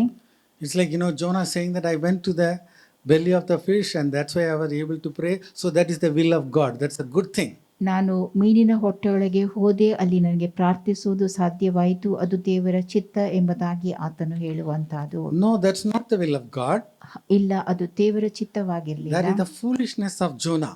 ಅದು ಯೋನನ ಮೂರ್ಖತನವಾಗಿತ್ತು. Sometimes foolishly we do certain things. ಕೆಲವೊಮ್ಮೆ ಮೂರ್ಖತನದ ನಿಮಿತ್ತವಾಗಿ ಕೆಲವೊಂದು ಕೆಲಸವನ್ನ ನಾವು ಮಾಡುತ್ತೇವೆ. We go into problems. ಸಮಸ್ಯೆಗಳ ಮೂಲಕವಾಗಿ ಆ ನಿಮಿತ್ತವಾಗಿ ಹಾದು ಹೋಗುತ್ತೇವೆ. Then we say all things work out together for good. ಆ ಬಳಿಕ ನಾವು ಹೇಳುತ್ತೇವೆ ಎಲ್ಲಾ ಕಾರ್ಯಗಳು ಅನುಕೂಲವಾಗುತ್ತವೆ This ಎಂಬುದಾಗಿ. is one of the misused verses in the Bible. ಈ ಸತ್ಯವೇದದ ವಾಕ್ಯ ಅದು ತಪ್ಪಾಗಿ ಉಪಯೋಗಿಸಲ್ಪಡುವಂತಹದ್ದಾಗಿದೆ. What is that word Romans 8:28 mean? ರೋಮಪುರದವರಿಗೆ ಬರೆದ ಪತ್ರಿಕೆ 8:28 ವಾಕ್ಯದ ಅರ್ಥವೇನು? So for that, first you have to start with Romans 8:26. ನೀವು ಅದಕ್ಕೋಸ್ಕರವಾಗಿ ಮೊದಲು ರೋಮ 8:26 ಓದಬೇಕು. Let's read that. ಅದನ್ನು ಓದು. Likewise, the Spirit also helpeth our infirmities, for we know not what we should pray for as we ought, but the Spirit itself maketh intercession for us with groanings which cannot be uttered. Amen. God has given us the gift of the Holy Spirit for every one of us. ದೇವರು ಪ್ರತಿಯೊಬ್ಬೊಬ್ಬರಿಗೂ ಪವಿತ್ರಾತ್ಮನ ವರವನ್ನು ಕೊಟ್ಟಿರುತ್ತಾನೆ. Before leaving the world, Jesus said, "In my name you will cast out the devils." ಈ ಲೋಕವನ್ನು ಬಿಟ್ಟು ಹೋಗುವುದಕ್ಕಿಂತ ಮುಂಚಿತವಾಗಿ ಯೇಸು ಹೇಳಿದ್ದು, ನನ್ನ ಹೆಸರಿನಲ್ಲಿ ನೀವು ದೆವ್ವಗಳನ್ನು ಓಡಿಸುವಿರಿ, In my name you will speak in tongues. ನನ್ನ ಹೆಸರಿನಲ್ಲಿ ನೀವು ಹೊಸ ಭಾಷೆಗಳನ್ನಾಡುವಿರಿ. So speaking in tongues is the birthright of every believer. ಅನ್ಯ ಭಾಷೆಯನ್ನು ಆಡುವಂತಹದ್ದು ಪ್ರತಿಯೊಬ್ಬ ವಿಶ್ವಾಸಿಯ ಜನ್ಮಸಿದ್ಧ ಹಕ್ಕಾಗಿದೆ. Here in Romans 8:28 it says that we don't know how to pray. ರೋಮಪುರದವರಿಗೆ ಬರೆದ ಪತ್ರಿಕೆ 8:26 ನಾವು ಹೇಗೆ ತಕ್ಕ ಪ್ರಕಾರ ಪ್ರಾರ್ಥಿಸಬೇಕು ನಮಗೆ ತಿಳಿದಿಲ್ಲ ಎಂಬುದಾಗಿ. So when you pray in the Spirit, when you pray in tongues, the Spirit is helping us. ಅನ್ಯ ಭಾಷೆಯಲ್ಲಿ ನಾವು ಪ್ರಾರ್ಥಿಸುವಂತ ವೇಳೆಯಲ್ಲಿ ಪವಿತ್ರಾತ್ಮನು ನಮಗೆ ಸಹಾಯಿಸುತ್ತಾನೆ. He is helping us to make the intercession groanings which cannot be uttered. ಪವಿತ್ರಾತ್ಮನು ತಾನೇ ಮಾತಿಲ್ಲದಂತ ನರಳಾಟದಿಂದ ನಮಗೋಸ್ಕರ ಬೇಡಿಕೊಳ್ಳುತ್ತಾನೆ. And Romans 8:27 says like this. ರೋಮಪುರದವರಿಗೆ ಬರೆದ ಪತ್ರಿಕೆ 8:27 ಹೀಗೆ ಹೇಳುತ್ತದೆ. The Holy Spirit is in us. He searched out the mind of God. ಪವಿತ್ರಾತ್ಮನು ನಮ್ಮೊಳಗೆ ಇದ್ದಾನೆ, ಆತನು ಹೃದಯವನ್ನು ಶೋಧಿಸಿ ನೋಡುವಾತನಾಗಿದ್ದಾನೆ. He searches the will of God and find out what is the will of God, and he is going to help us to pray accordingly. ದೇವರ ಚಿತ್ತವೇನೆಂಬುದನ್ನು ಆತನು ಕಂಡುಕೊಂಡು ಆ ಪ್ರಕಾರವಾಗಿ ಪ್ರಾರ್ಥಿಸುವುದಕ್ಕೆ ಆತನು ಸಹಾಯಿಸುತ್ತಾನೆ. Then Romans 8:28 says that everything worked out for good for all those who love God and do the plan and purpose of God. ಬಳಿಕ ರೋಮಪುರದವರಿಗೆ ಬರೆದ ಪತ್ರಿಕೆ 8:28 ದೇವರ ಸಂಕಲ್ಪದ ಮೇರೆಗೆ ಕರೆಯಲ್ಪಟ್ಟು ಆತನನ್ನು ಪ್ರೀತಿಸುವವರ ನಿಮಿತ್ತವಾಗಿ ಎಲ್ಲಾ ಕಾರ್ಯವು ಅನುಕೂಲವಾಗುತ್ತದೆ ಎಂಬುದನ್ನು ತಿಳಿಸುತ್ತದೆ. So we have to pray in the Spirit to the exact will of God. ದೇವರ ನಿಖರವಾದ ಚಿತ್ತವನ್ನು ಕಂಡುಕೊಳ್ಳುವುದಕ್ಕೋಸ್ಕರವಾಗಿ ನಾವು ಅನ್ಯ ಭಾಷೆಯಲ್ಲಿ ಪ್ರಾರ್ಥಿಸಬೇಕು. A great man of God called Kenneth Hagin made a statement like this. ದೇವರ ದೊಡ್ಡ ಸೇವಕರಾದ ಕೆನೆತ್ ಹ್ಯಾಗಿನ್ ಅವರು ಈ ರೀತಿಯಾಗಿ ಹೇಳಿದ್ದರು. Speaking in tongues keeps selfishness out of our prayers. If I pray a prayer out of my own mind and out of my own thinking, it may be unscriptural, it may be selfish. Speaking in tongues keeps selfishness out of our prayers. ಅನ್ಯ ಭಾಷೆಯಲ್ಲಿ ಮಾತನಾಡುವಂತಹದ್ದು ನಮ್ಮ ಪ್ರಾರ್ಥನೆಯಿಂದ ಸ್ವಾರ್ಥವನ್ನು ತೆಗೆದುಹಾಕುತ್ತದೆ. Sometimes we pray for certain things and Lord you have to give it to us.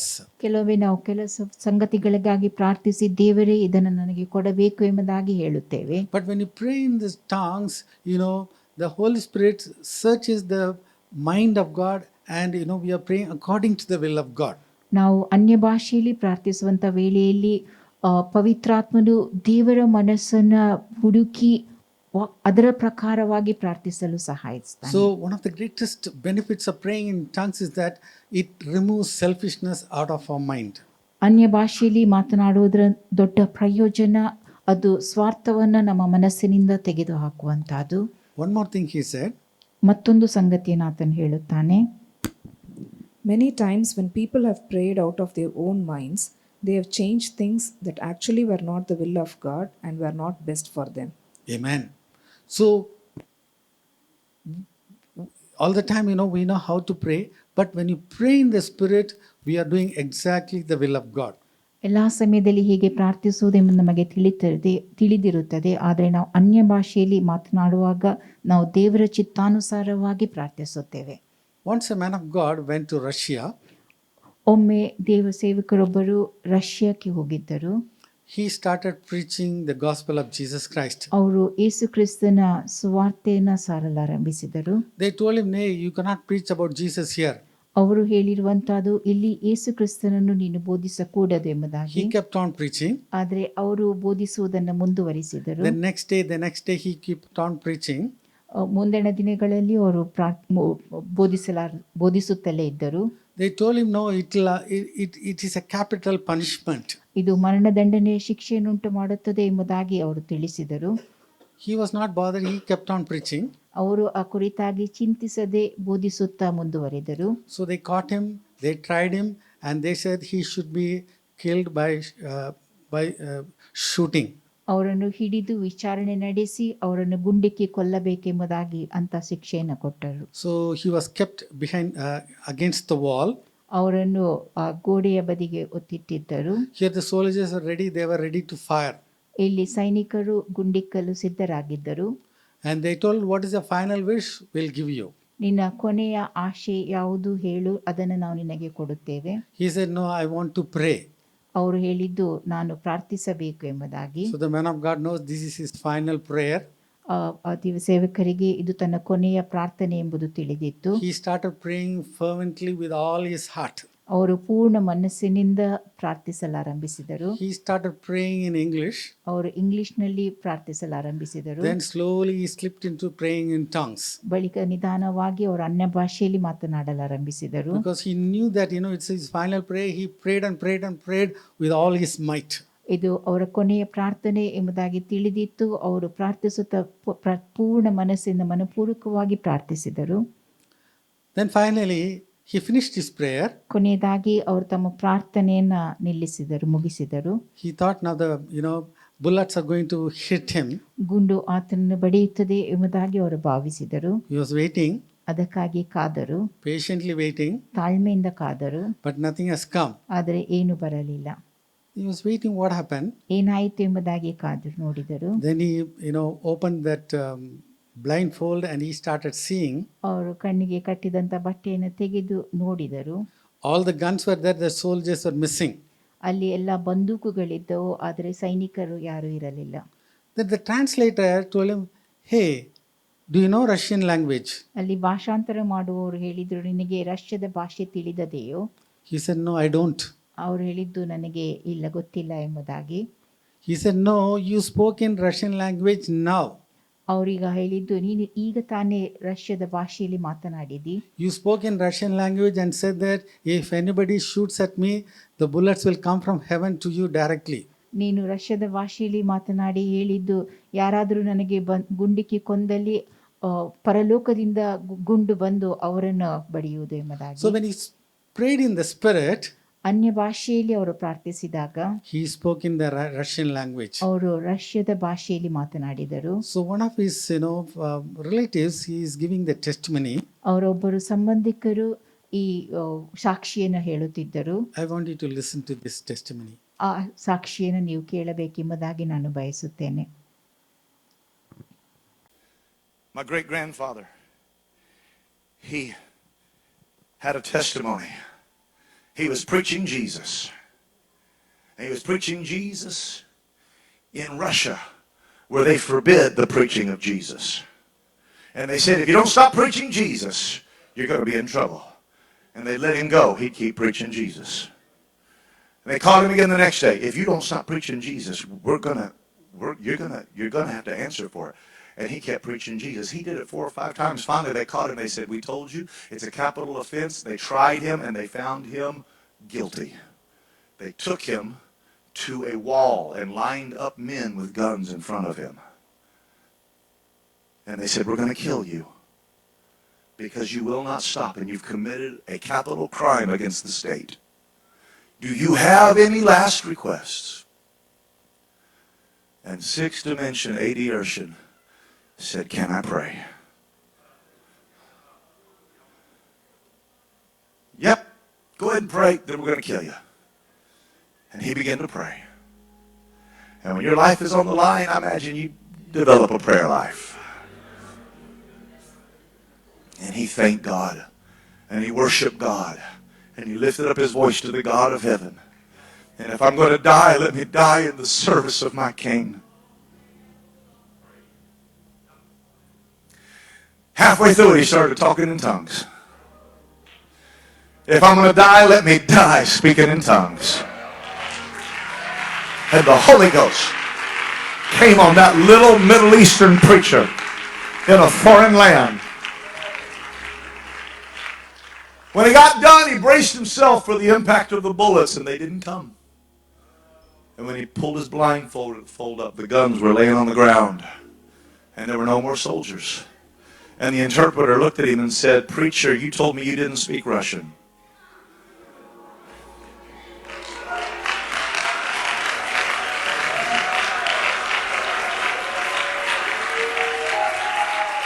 He said, I don't speak Russian. He said, well, you just did speak Russian, and you just told them that the angel of the Lord stood ready to strike down any man that touched the prophet of God.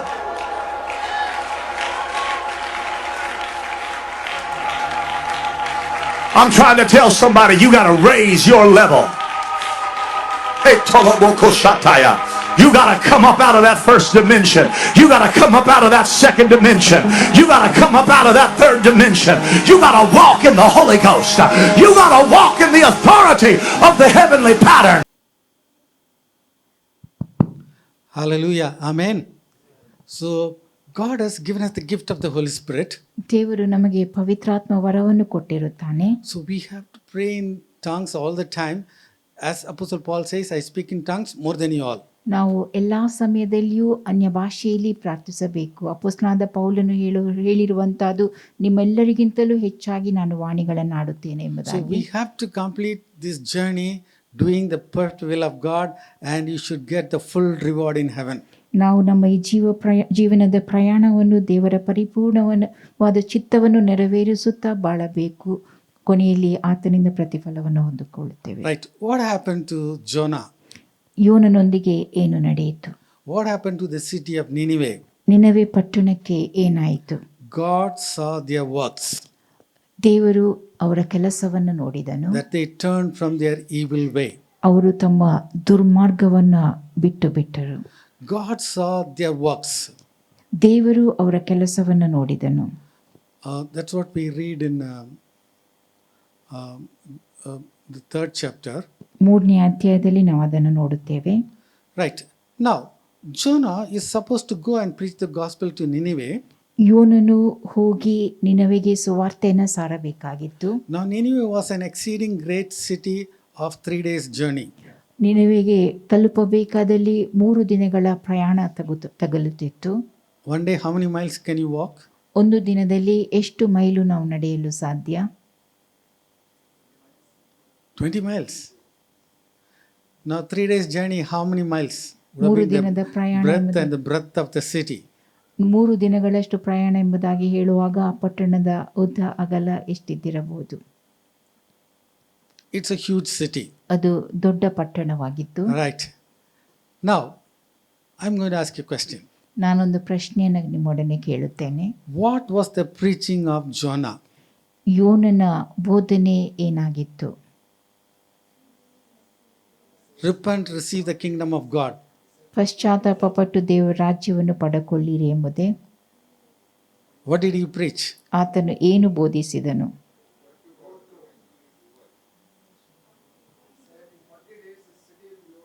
Amen.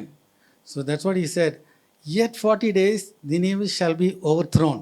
ಆತನು ಹೇಳಿದ್ದು 40 ದಿನಗಳಾದ ಮೇಲೆ ನಿನವೆಯು ಕೆಡಲ್ಪಡುವುದು. One of the driest preacher. ಒಂದು ಒಣ ವಿಷಯವನ್ನು ಬೋಧಿಸುವ ಬೋಧಕನು, No love of God. ದೇವರ ಪ್ರೀತಿಯೇ ಇಲ್ಲದವನು. And he didn't use the word repent because he knew that, people will repent and come back to God. ಆತನು ಪಶ್ಚಾತ್ತಾಪ ಪಡಿರಿ ಎಂಬುದಾಗಿ ಬೋಧಿಸಲಿಲ್ಲ. ಬೋಧಿಸಿದಲ್ಲಿ ಜನರು ಪಶ್ಚಾತ್ತಾಪ ಪಟ್ಟು ದೇವರ ಕಡೆಗೆ ಬರುತ್ತಾರೆ ಎಂಬುದು ಆತನಿಗೆ ತಿಳಿದಿತ್ತು. Even today we may be like that. ಇಂದು ನಾವು ಕೂಡ ಅದೇ ರೀತಿಯಾಗಿದ್ದಿರಬಹುದು. God can change every one of us today. ಆದರೆ ಇಂದು ದೇವರು ಎಲ್ಲರನ್ನು ಬದಲಾಯಿಸಲು God ಸಾಧ್ಯ. selected Jonah. ಯೋನನನ್ನು ದೇವರು ಆರಿಸಿಕೊಂಡಿದ್ದನು. Amen. Now he fulfilled the will of God. ಆತನು ದೇವರ ಚಿತ್ತವನ್ನು ನೆರವೇರಿಸುತ್ತಾನೆ. But will he get the reward for that? ಆತನಿಗೆ ಅದಕ್ಕೋಸ್ಕರ ಪ್ರತಿಫಲ ದೊರಕಿತು. Okay, right. Now let's read verses 5 and 6. ವಚನ 5 ಹಾಗೂ 6. So the people of Nineveh believed God and proclaimed a fast and put on sackcloth, from the greatest of them even to the least of them. For word came unto the king of Nineveh, and he arose from his throne, and he laid his robe from him, and covered him with sackcloth, and sat in ashes. What Jonah was supposed to do, now the king is doing. ಯೋನನು ಏನು ಮಾಡಬೇಕಾಗಿತ್ತೋ ಅದನ್ನು ಇಲ್ಲಿ ಅರಸನು ಮಾಡುತ್ತಾನೆ. If Jonah would have done, he would have received the reward for that. ಒಂದು ವೇಳೆ ಯೋನನು ಅದನ್ನು ಮಾಡುತ್ತಿದ್ದಲ್ಲಿ ಅದಕ್ಕೋಸ್ಕರ ಯೋನನಿಗೆ ಪ್ರತಿಫಲ ದೊರಕುತ್ತಿತ್ತು. He was very clear, yet 40 days Nineveh will be destroyed. ಆತನು ಸ್ಪಷ್ಟವಾಗಿ ಹೇಳಿದ್ದು 40 ದಿನಗಳಿಗಾಗಿ ನಿನವೆಯು ಕೆಡವಲ್ಪಡುವುದು ಎಂಬುದಾಗಿ. Proverbs chapter 21 verse 1, it says that the heart of the king is in the hand of the Lord, like a water courses he can change them. ಜ್ಞಾನೋಕ್ತಿ 21 ಹೇಳುವಂತಹದ್ದು, ರಾಜನ ಸಂಕಲ್ಪವು ಯೆಹೋವನ ಕೈಯಲ್ಲಿ ನೀರಿನ ಕಾಲುವೆಯಂತಿದೆ, ತನಗೆ ಬೇಕಾದೆಡೆಗೆ ಅದನ್ನು ತಿರುಗಿಸುವನೆಂಬುದಾಗಿ. So that's what God has done in the city of Nineveh. ಅದನ್ನು ದೇವರು ನಿನವೆ ಪಟ್ಟಣದಲ್ಲಿ ಮಾಡಿದ್ದನು. Nineveh, the king of Nineveh is calling for a fast. ನಿನವೆಯ ಅರಸನು ಉಪವಾಸಕ್ಕೆ ಕರೆ ನೀಡುತ್ತಾನೆ. They have to wear the sackcloth and they have to sit in ashes. ಅವರು ಗೋಣಿತಟ್ಟನ್ನು ಸುತ್ತಿಕೊಂಡು ಬೂದಿಯಲ್ಲಿ ಕೂತುಕೊಳ್ಳಬೇಕಾಗಿತ್ತು. They cannot drink or eat. ಅವರು ಏನನ್ನು ತಿನ್ನುವುದು ಏನನ್ನು ಕುಡಿಯುವುದನ್ನು ಮಾಡಕೂಡದಾಗಿತ್ತು. It's not only applying to the human beings. ಇದು ಮಾನವರಿಗೆ ಮಾತ್ರ ಅನ್ವಯಿಸುವಂತದ್ದಾಗಿರಲಿಲ್ಲ. It is applying to the animals also. ಅದು ಜಾನುವಾರುಗಳಿಗೂ ಕೂಡ ಅನ್ವಯಿಸುವಂತದ್ದಾಗಿತ್ತು. So they were very serious in obeying the word of God. ದೇವರ ವಾಕ್ಯಕ್ಕೆ ವಿಧೇಯರಾಗುವುದಲ್ಲಿ ಅವರು ಗಂಭೀರರಾಗಿದ್ದರು. So everybody, they cried out mightily unto God. ಎಲ್ಲರೂ ಬಲವಾಗಿ ದೇವರಿಗೆ ಮೊರೆಯಿಟ್ಟರು. And that's what the Bible says. ಸತ್ಯವೇದವು ಅದನ್ನೇ ಹೇಳುತ್ತದೆ. That's where God saw their works. ಅಲ್ಲಿ ದೇವರು ಅವರ ಕೆಲಸಗಳನ್ನು ನೋಡಿದನು. God saw that, everybody has changed. ಎಲ್ಲರೂ ಬದಲಾಗಿರುವಂತಹದನ್ನು ದೇವರು ಕಂಡನು. And God changed his mind. ದೇವರು ತನ್ನ ಮನಸ್ಸನ್ನು ಬದಲಾಯಿಸಿದನು. They really prayed. ಅವರು ನಿಜವಾಗಿಯೂ ಪ್ರಾರ್ಥಿಸಿದರು. In fact, the Amplified verse in Jonah chapter 3 verse 8, it says, everyone is to call on God earnestly and forcefully. ಇವನ 3:8 ಆಂಪ್ಲಿಫೈಡ್ ಭಾಷಾಂತರ ಹೀಗೆ ಹೇಳುತ್ತದೆ, ಎಲ್ಲರೂ ಮನಪೂರ್ವಕವಾಗಿಯೂ ಬಲವಾಗಿಯೂ ಪ್ರಾರ್ಥಿಸಿದರೆಂಬುದನ್ನು. And Jonah 3:10, it says, God saw their works. ಜೋನ 3:10 ಹೇಳುತ್ತದೆ, ದೇವರು ಅವರ ಕೆಲಸಗಳನ್ನು ನೋಡಿದನು, One ಕಾರ್ಯಗಳನ್ನು. day all our works is going to be tested. ಒಂದು ದಿನ ನಮ್ಮೆಲ್ಲಾ ಕೆಲಸಗಳು ಪರೀಕ್ಷೆಗೊಳಗಾಗುತ್ತದೆ. Yes, everything starts with a faith. ಎಲ್ಲವೂ ನಂಬಿಕೆಯಿಂದ ಆರಂಭಗೊಳ್ಳುತ್ತದೆ. But when you come to that, book of James is very clear. Faith without works is dead. ಯಾಕೋಬನ ಪುಸ್ತಕದ ಕಡೆಗೆ ಬರುವಾಗ ಯಾಕೋಬನು ಸ್ಪಷ್ಟವಾಗಿ ಹೇಳುವಂತಹದ್ದು, ನಮ್ಮ ನಂಬಿಕೆಯು ಪರೀಕ್ಷಿಸಲ್ಪಡುತ್ತದೆ ಎಂಬುದಾಗಿ. So people, they repented. ಜನರು ಪಶ್ಚಾತ್ತಾಪ ಪಟ್ಟುಕೊಳ್ಳುತ್ತಾರೆ. How many people were saved? ಎಷ್ಟು ಜನರು ರಕ್ಷಿಸಲ್ಪಟ್ಟರು? Jonah 4:11, it says that Nineveh had more than 1,20,000 people. ಯೋನ 4:11 ಹೇಳುತ್ತದೆ, ನಿನವೆ ಪಟ್ಟಣದಲ್ಲಿ 1,20,000 ಹೆಚ್ಚು ಜನರಿದ್ದರು ಎಂಬುದಾಗಿ.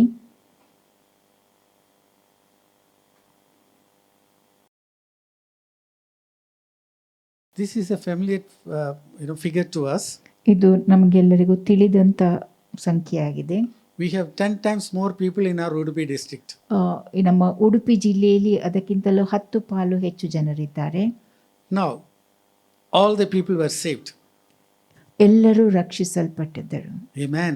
All of them repented, they came to God, and God, they saw the salvation of God. ಎಲ್ಲರೂ ಪಶ್ಚಾತ್ತಾಪಪಟ್ಟು ದೇವರ ಕಡೆಗೆ ತಿರುಗಿದ್ದರು, ದೇವರ ರಕ್ಷಣೆಯನ್ನು ಹೊಂದಿಕೊಂಡರು. God used Jonah. ದೇವರು ಯೋನನನ್ನು ಉಪಯೋಗಿಸಿದನು. He was the great sleeper, ಅವನು ಗಾಢವಾಗಿ ನಿದ್ರಿಸುವವನಾಗಿದ್ದನು. but nothing is impossible without God. ಆದರೆ ನಮ್ಮ ದೇವರಿಂದ ಅಸಾಧ್ಯವಾದುದು ಒಂದೂ ಇಲ್ಲ. God turned him and he used him for the greatest revival. ದೇವರು ಆತನನ್ನು ಬದಲಾಯಿಸಿ ದೊಡ್ಡ ಉಜ್ಜೀವನದಲ್ಲಿ In ಉಪಯೋಗಿಸಿಕೊಂಡನು. fact, one of the greatest revival was done by Jonah. ದೊಡ್ಡ ಉಜ್ಜೀವನವು ಯೋನನಿಂದ ನಡೆಸಲ್ಪಟ್ಟಿತ್ತು. Simply he went here and there and said, "After 40 days, Nineveh will be destroyed." ಸುಮ್ಮಗೆ ಆತನು ಅಲ್ಲಿ ಇಲ್ಲಿ ಹೋಗಿ 40 ದಿನಗಳೊಳಗಾಗಿ ನಿನವೆಯು ಕೆಡಲ್ಪಡುವುದು ಎಂಬುದಾಗಿ ಹೇಳಿದ್ದನು. But because God has sent him, the word came to pass. ದೇವರು ಆತನನ್ನು ಕಳುಹಿಸಿದ ನಿಮಿತ್ತವಾಗಿ ಆ ಮಾತು ನೆರವೇರಿತು.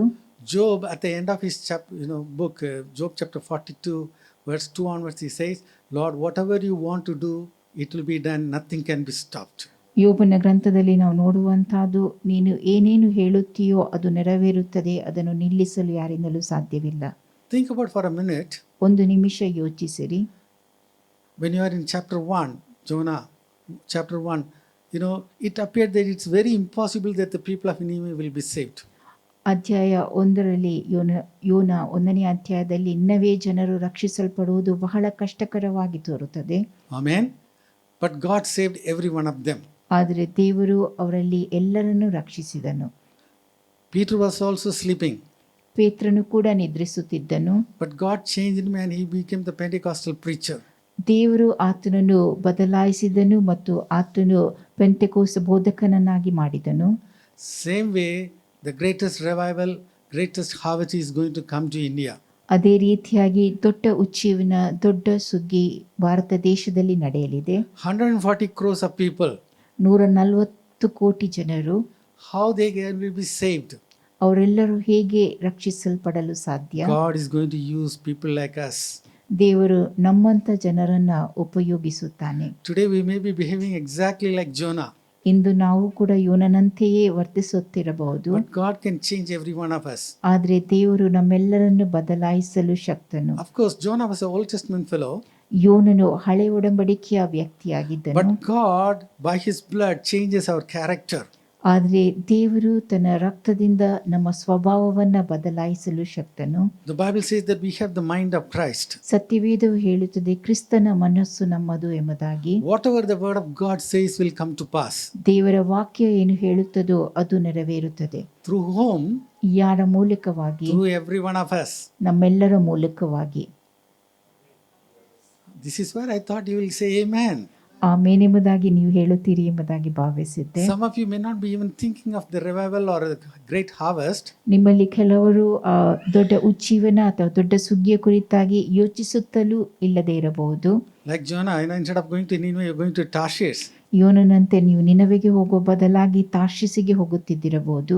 But God is going to use you. ಆದರೆ ದೇವರು ನಿಮ್ಮನ್ನು ಉಪಯೋಗಿಸುತ್ತಾನೆ. Whatever the Lord has decided about you, nothing can be stopped. ದೇವರು ನಿಮ್ಮ ಕುರಿತಾಗಿ ಏನೇನು ನಿರ್ಧರಿಸಿರುತ್ತಾನೋ ಅದನ್ನು ನಿಲ್ಲಿಸಲು ಸಾಧ್ಯವಿಲ್ಲ. But you have to become a prayer warrior now. ಆದರೆ ಈಗ ನೀವು ಪ್ರಾರ್ಥನಾ ವೀರರಾಗಬೇಕು. You have to stand in the gap and pray for the 140 crores of people. ನೀವು ಒಡಕಿನಲ್ಲಿ ನಿಂತು ದೇಶದ 140 ಕೋಟಿ ಜನರಿಗಾಗಿ ಪ್ರಾರ್ಥಿಸಬೇಕು. The option is given to us. ಆಯ್ಕೆ ನಮಗೆ ಕೊಡಲ್ಪಟ್ಟಿದೆ. We can pray willingly. We can pray willingly. ನಾವು ಮನಸ್ಸಿನಿಂದ ಪ್ರಾರ್ಥಿಸಬಹುದು. Or we can go into the belly of the fish and then we can start praying. ಅಥವಾ ಮೀನಿನ ಹೊಟ್ಟೆಯೊಳಗೆ ಹೋಗಿ ಆ ಬಳಿಕ ಪ್ರಾರ್ಥಿಸಲು The ಆರಂಭಿಸಬಹುದು. option is given to us. ಆಯ್ಕೆ ನಮಗೆ ಕೊಡಲ್ಪಟ್ಟಿದೆ. What does finally the Bible say about the revival? ಉಜ್ಜೀವನದ ಕುರಿತಾಗಿ ಸತ್ಯವೇದವು ಏನು ಹೇಳುತ್ತದೆ? Now I'm going to read two scriptures now. 2 ವಾಕ್ಯವನ್ನು ನಾನೀಗ ಓದುತ್ತೇನೆ. This is what we are going to keep as a model. ಇದನ್ನು ನಾವು ಮಾದರಿಯಾಗಿ ಇಟ್ಟುಕೊಳ್ಳಬೇಕು. This is our vision. ಇದು ನಮ್ಮ ದರ್ಶನವಾಗಿದೆ. Now this is not a suggestion. This is what the Bible says about what is going to happen finally in heaven. ಇದು ಒಂದು ಸೂಚನೆಯಲ್ಲ, ಸತ್ಯವೇದವು ಹೇಳುವಂತಹದ್ದು ಕೊನೆಯದಾಗಿ ಪರಲೋಕದಲ್ಲಿ ನಡೆಯುವ ವಿಷಯ ಇದು ಎಂಬುದಾಗಿ. Revelation chapter 7 verse 9. ಪ್ರಕಟಣೆ 7:9. After this I beheld, and lo, a great multitude which no man could number, of all nations and kindreds and people, and tongues, stood before the throne and before the Lamb, clothed with white robes and palms in their hands. A great number which no man can number. ಎಣಿಸಲಾಗದಂಥ ಮಹಾ ಸಮೂಹ. And they are having palms in their hands and they are showing the victory. ಅವರು ತಮ್ಮ ಕೈಗಳಲ್ಲಿ ಖರ್ಜೂರದ ಗರಿಗಳನ್ನು ಹಿಡಿದು ಜಯವನ್ನ ಪ್ರದರ್ಶಿಸುತ್ತಿದ್ದಾರೆ. NLT version say, I saw a vast crowd too great to count. NLT ಭಾಷಾಂತರ ಹೀಗೆ ಹೇಳುತ್ತದೆ, ನಾನೊಂದು ಅಪಾರವಾದ ಗುಂಪು, ಲೆಕ್ಕಿಸಲು ಅಸಾಧ್ಯವಾದಷ್ಟು ಎಂಬುದಾಗಿ. They are coming from every nation, every kindred. ಎಲ್ಲಾ ದೇಶಗಳಿಂದ, ಎಲ್ಲಾ ಕುಲದವರಿಂದ The ಬಂದಿರುವಂತಹ huge number is coming from India. ದೊಡ್ಡ ಸಂಖ್ಯೆ ಭಾರತ ದೇಶದಿಂದ ಬರುತ್ತದೆ. Amen. Hallelujah. The TPT version says like that. TPT ಭಾಷಾಂತರ ಹೀಗೆ ಹೇಳುತ್ತದೆ, I saw a vast multitude of people, an enormous multitude so huge that no one could count, made up of victorious ones. ನಾನು ಮಹಾ ಸಮೂಹವನ್ನು ಕಂಡೆನು, ಅಗಾಧವಾದ ಮಹಾ ಸಮೂಹ, ಯಾರಿಂದಲೂ ಲೆಕ್ಕಿಸಲಾಗದೇ ಇರುವಂತಹದ್ದು. ಅವೆಲ್ಲರೂ ಜಯಶಾಲಿಗಳಿಂದ ಮಾಡಲ್ಪಟ್ಟಂತ ಗುಂಪು. Amen. An enormous multitude so huge they are entering into heaven. ದೊಡ್ಡ ಗುಂಪು ಅಗಾಧವಾಗಿರುವಂತಹದ್ದು ಪರಲೋಕವನ್ನು ಸೇರುತ್ತದೆ. They are victorious people. ಅವರು ಜಯಶಾಲಿಗಳಾದ ಜನರು. They are keeping the palm leaves in their hands. ಅವರು ತಮ್ಮ ಕೈಗಳಲ್ಲಿ ಖರ್ಜೂರದ ಗರಿಗಳನ್ನು ಹಿಡಿದುಕೊಂಡಿರುತ್ತಾರೆ. Another words, Revelation chapter 19 verse 6. ಪ್ರಕಟಣೆ 19:6 ಹೀಗೆ ಹೇಳುತ್ತದೆ, And I heard as it were the voice of a great multitude, and as the voice of many waters, and as the voice of mighty thunderings, saying, Hallelujah, for the Lord God omnipotent reigneth. Amen. As it were the voice of great multitude, voice of many waters, and the voice of mighty thunders. ಜನರ ದೊಡ್ಡ ಗುಂಪಿನ ಶಬ್ದದಂತೆಯೂ ಜಲಪ್ರವಾಹ ಘೋಷದಂತೆಯೂ ಗಟ್ಟಿಯಾದ ಗುಡುಗಿನ ಶಬ್ದದಂತೆಯೂ. Let's see the NLT version also. NLT ಭಾಷಾಂತರವನ್ನು ಓದುವ. Then I heard again what sounded like the shout of a vast crowd, or the roar of mighty ocean waves, or the crash of loud thunder. Praise the Lord, for the Lord our God, the Almighty reigns. Have you heard the voice of great thunders? ನೀವು ದೊಡ್ಡ ಗುಡುಗಿನ ಶಬ್ದವನ್ನು ಕೇಳಿದ್ದೀರೋ? That is the kind of a worship which is going to happen in heaven. ಅಂತ ರೀತಿಯ ಒಂದು ಆರಾಧನೆ ಪರಲೋಕದಲ್ಲಿ ನಡೆಯಲಿದೆ. Let's read the TPT version also. TPT ಭಾಷಾಂತರವನ್ನು ಓದುವ. Then I heard what seemed to be the thunderous voice of a great multitude, like the sound of a massive waterfall, and mighty peals of thunder, crying out, Hallelujah, for the Lord our God, the Almighty reigns. Like the sound of massive waterfall. ದೊಡ್ಡ ಜಲಪಾತದ ಶಬ್ದದಂತೆ. Amen. I like waterfalls. ಜಲಪಾತವನ್ನು ನಾನು ಇಷ್ಟಪಡುತ್ತೇನೆ. When I see the waterfalls, I see the heavenly worship there. ಆ ಜಲಪಾತವನ್ನು ನಾನು ನೋಡುವಾಗ ಪರಲೋಕದಲ್ಲಿ ನಡೆಯುವ ಆರಾಧನೆಯಲ್ಲಿ ನಾನು ಕಾಣುತ್ತೇನೆ. You would have seen, Niagara Falls. ನೀವು ನಯಾಗರ ಫಾಲ್ಸ್ ಅನ್ನು ನೋಡಿದ್ದಿರಬಹುದು. Some of you would have gone, some of you would have seen in the pictures also. ಕೆಲವರು ಅಲ್ಲಿ ಹೋಗಿ ನೋಡಿದ್ದಿರಬಹುದು ಅಥವಾ ಕೆಲವರು ಚಿತ್ರದಲ್ಲಿ ನೋಡಿರಬಹುದು. The voice is a mighty voice. ಆ ಶಬ್ದ ಅದು ಬಲವಾದ That is ಶಬ್ದವಾಗಿದೆ. the kind of people, those who are in heaven worshiping God. ಪರಲೋಕದಲ್ಲಿರುವಂತಹ ಜನರು ಆ ರೀತಿಯಾಗಿ ದೇವರನ್ನ ಆರಾಧಿಸುತ್ತಾರೆ. So the time has come, we have to change our position. We have to be there praying in the people, stand in the gap and praying for all the people of our country. ಸಮಯವು ಬಂದದೆ, ನಮ್ಮ ಸ್ಥಾನವನ್ನು ನಾವು ಬದಲಾಯಿಸಿ ಒಡಕಿನಲ್ಲಿ ನಿಂತು ನಮ್ಮ ದೇಶಕ್ಕೋಸ್ಕರವಾಗಿ ನಾವು ಪ್ರಾರ್ಥಿಸಬೇಕು. Today we may be thinking like Jonah, ಇಂದು ನಾವು ಯೋನನಂತೆ ಯೋಚಿಸುತ್ತಿದ್ದಿರಬಹುದು, but God is able. ಆದರೆ ದೇವರು ಶಕ್ತನು. When God is in us, we can do great and mighty things beyond our comprehension. ದೇವರು ನಮ್ಮೊಳಗಿರುವಾಗ ನಾವು ಗ್ರಹಿಸುವುದಕ್ಕಿಂತಲೂ ಮಿಗಿಲಾದ ಕಾರ್ಯವನ್ನು ಮಾಡಲು ಸಾಧ್ಯ. So we have to make a turning point today. ಹಿಂದೆ ನಾವು ತಿರುವು ಬಿಂದನ ಮಾಡಿಕೊಳ್ಳಬೇಕು. Because in the coming years, 2022, 2023, God is going to do great and mighty things in our country. 2022ನೇ ಇಸವಿ 2023ನೇ ವಿಷಯದಲ್ಲಿ ದೇವರು ನಮ್ಮ ದೇಶದಲ್ಲಿ ಬಲವಾದ ಕಾರ್ಯವನ್ನು ನಡೆಸಲಿದ್ದಾನೆ. Acts 1:19 it says that they prayed in one accord. ಅಪೊಸ್ತಲ ಕೃತ್ಯ 1:19 ಅವರು ಏಕ ಮನಸ್ಸಿನಿಂದ ಪ್ರಾರ್ಥಿಸಿದರು ಎಂಬುದನ್ನು So ನೋಡುತ್ತೇವೆ. our united prayers availeth great and mighty things in the presence of God. ದೇವರ ಸನ್ನಿಧಿಯಲ್ಲಿ ನಾವು ಒಗ್ಗಟ್ಟಾಗಿ ಮಾಡುವ ಪ್ರಾರ್ಥನೆ ಮಹತ್ತರವಾದ ಕಾರ್ಯವನ್ನು ನಡೆಸುತ್ತದೆ. Let's close our eyes. ನಮ್ಮ ಕಣ್ಣುಗಳನ್ನು ಮುಚ್ಚುವ. Let's think about that. ಅದರ ಕುರಿತಾಗಿ ನಾವು ಯೋಚಿಸುವ. Yes, we have to change our gear today. ಇಂದು ನಾವು ಎಲ್ಲವನ್ನ ಬದಲಾಯಿಸಿಕೊಳ್ಳಬೇಕಾಗಿದೆ. We have to be prayer warriors. ನಾವು ಪ್ರಾರ್ಥನಾ ವೀರರಾಗಬೇಕು. Yes, Jonah went into the belly of the fish. He was able to pray freely.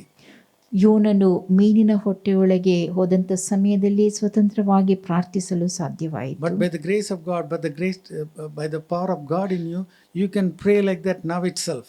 ದೇವರ ಶಕ್ತಿಯ ಸಹಾಯದಿಂದ ನಾವು ಈಗಲೇ ಆ ರೀತಿಯಾಗಿ ಪ್ರಾರ್ಥಿಸಲು ಸಾಧ್ಯ. Because we need so many people coming into the kingdom of God. ಅನೇಕರು ದೇವರ ರಾಜ್ಯಕ್ಕೆ ತಿರುಗಿಕೊಳ್ಳಬೇಕಾಗಿದೆ. We have to change. ನಾವು ಬದಲಾಗಬೇಕು. Our prayer life has to change. ನಮ್ಮ ಪ್ರಾರ್ಥನಾ ಜೀವಿತ ಬದಲಾಗಬೇಕು. Loving Heavenly Father, we thank you for this wonderful day, Master. ಪರಲೋಕದ ಪ್ರಿಯತನೆಯ ಈ ಅದ್ಭುತವಾದ ದಿನಕ್ಕೋಸ್ಕರವಾಗಿ ನಿನಗೆ ಕೃತಜ್ಞತೆ ಸಲ್ಲಿಸುತ್ತೇವೆ. Lord, using Jonah, you were able to save 120,000 people. ಯೋನನನ್ನು ಉಪಯೋಗಿಸಿಕೊಂಡು ನೀನು 1,20,000 ಜನರನ್ನು ರಕ್ಷಿಸುವುದು ಸಾಧ್ಯವಾಯಿತು. And much cattle also. ಮತ್ತು ಹೆಚ್ಚಾದ ಪಶು ಜಾನುವಾರುಗಳನ್ನು. Lord, you shed your blood on the cross of Calvary. ನೀನು ಕಲ್ವಾರಿ ಶಿಲುಬೆಯಲ್ಲಿ ನಿನ್ನ ರಕ್ತವನ್ನು ಸುರಿಸಿದ್ದಿ. You made us the new creations in Jesus Christ. ಕ್ರಿಸ್ತ ಯೇಸುವಿನಲ್ಲಿ ನೀನು ನಮ್ಮನ್ನ ನೂತನ ಸೃಷ್ಟಿಗಳನ್ನಾಗಿ ಮಾಡಿರುತ್ತಿ. Thank you, God, for the power of the Holy Spirit in us. ನಮ್ಮೊಳಗಿರುವ ಪವಿತ್ರಾತ್ಮನ ಬಲಕ್ಕೋಸ್ಕರವಾಗಿಯೂ ನಿನಗೆ ಕೃತಜ್ಞತೆಯನ್ನು ಸಲ್ಲಿಸುತ್ತೇವೆ. Lord, we want to respond to the heavenly calling. ನಾವು ಪರಲೋಕದ ಕರೆಗೆ ಸ್ಪಂದಿಸುತ್ತೇವೆ. We want to change our life from today, O Master. ಇಂದಿನಿಂದಲೇ ನಮ್ಮ ಜೀವಿತವನ್ನು ನಾವು ಬದಲಾಯಿಸುತ್ತೇವೆ. We will stand in the gap and we'll pray for our country. ನಾವು ಒಡಕಿನಲ್ಲಿ ನಿಂತು ನಮ್ಮ ದೇಶಕ್ಕೋಸ್ಕರವಾಗಿ ಪ್ರಾರ್ಥಿಸುತ್ತೇವೆ. And we'll see one of the greatest harvest in the coming days. ಮುಂದಿನ ದಿನಗಳಲ್ಲಿ ದೊಡ್ಡ ಸುಗ್ಗಿಯನ್ನು ನಾವು ಕಾಣುತ್ತೇವೆ. Lord, we promise to give you all the glory and honor. ಘನಮಾನ ಮಹಿಮೆ ಎಲ್ಲವನ್ನು ನಾವು ನಿನಗೆ ಸಲ್ಲಿಸುತ್ತೇವೆ. In Jesus' name we pray. ಯೇಸು ಕ್ರಿಸ್ತನ ಹೆಸರಿನಲ್ಲಿ ನಾವು ಪ್ರಾರ್ಥಿಸುತ್ತೇವೆ. Amen. Amen.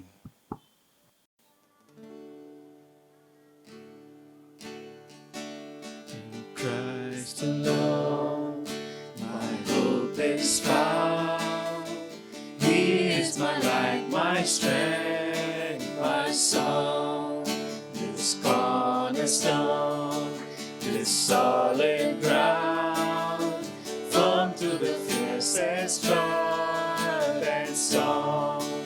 What heights of love, what depths of peace, when fears are stood, when striving cease, my comforter, my all in all. Here in the love of Christ I stand. Christ alone, who took on flesh, fullness of God in helpless day. This gift of love and righteousness, scorned by the ones he came to save. Till on that cross, as Jesus died, the wrath of God was satisfied. For every sin on him was laid. Here in the death of Christ I live. In the ground his body lay, light of the world by darkness slain, and bursting forth in glorious day, up from the grave he rose again. And as he stands in victory, since curse has lost its grip on me, for I am his and he is mine, bought with the precious blood of Christ. No guilt in life, no fear in death. This is the power of Christ in me.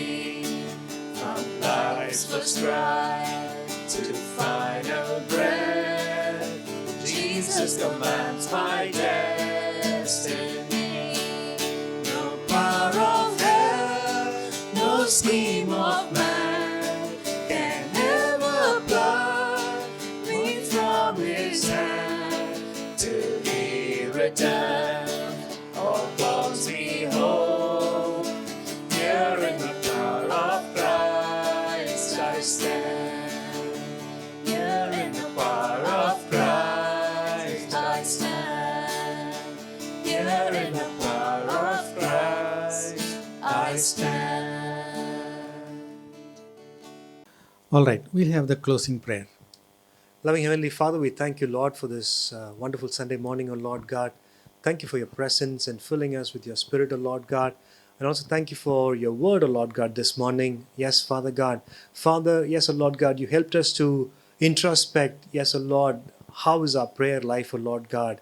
Father God, whether, yes, O Lord God, we listen to the whisperings of the Holy Spirit and be led, or Father God, yes, we struggle through and also we go into the belly of the fish and then, as Jonah prayed, O Lord God, we get into a lot of these tribulations and then pray and then, Father, you've been so faithful enough to take us back, O Lord God. Amen. And also, Father God, yes, you inspired us that, yes, Father God, let us not get into such, yes, Father God, troubles because of our own interest and wishes, O Lord God. But Father, help us to, yes, Father God, listen to your word, listen to the whisperings of the Holy Spirit, O Lord God. And Father, help us to and enable us to, yes, walk as per your counsel, O Lord God. Amen. Father God, even the coming days, O Lord God, Father, you've got a great plan for us, O Lord God. Yes, Father God, your church is the one who is going to bring in great changes in the country, O Lord God. Amen. Father God, the entire world, yes, O Lord God, amidst this pandemic and also so many, yes, Father God, the work of the evil, O Lord God, is so rampant, O Lord God. But Father, yes, O Lord God, your church is going to bring in a great breakthrough, O Lord God, in this community Amen. or in the population, Lord God. And we're going to see a great harvest in the coming days, Father God.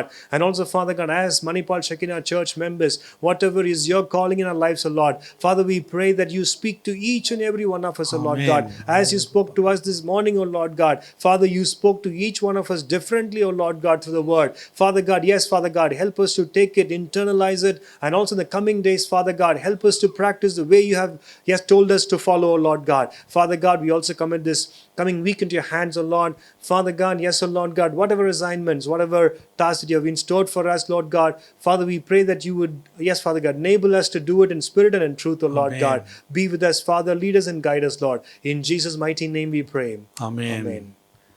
Now unto him who is able to keep us from falling, our Lord Jesus Christ, who is the coming King, the love of the Father, fellowship of the Holy Spirit, be with us now and forevermore. Amen. Amen.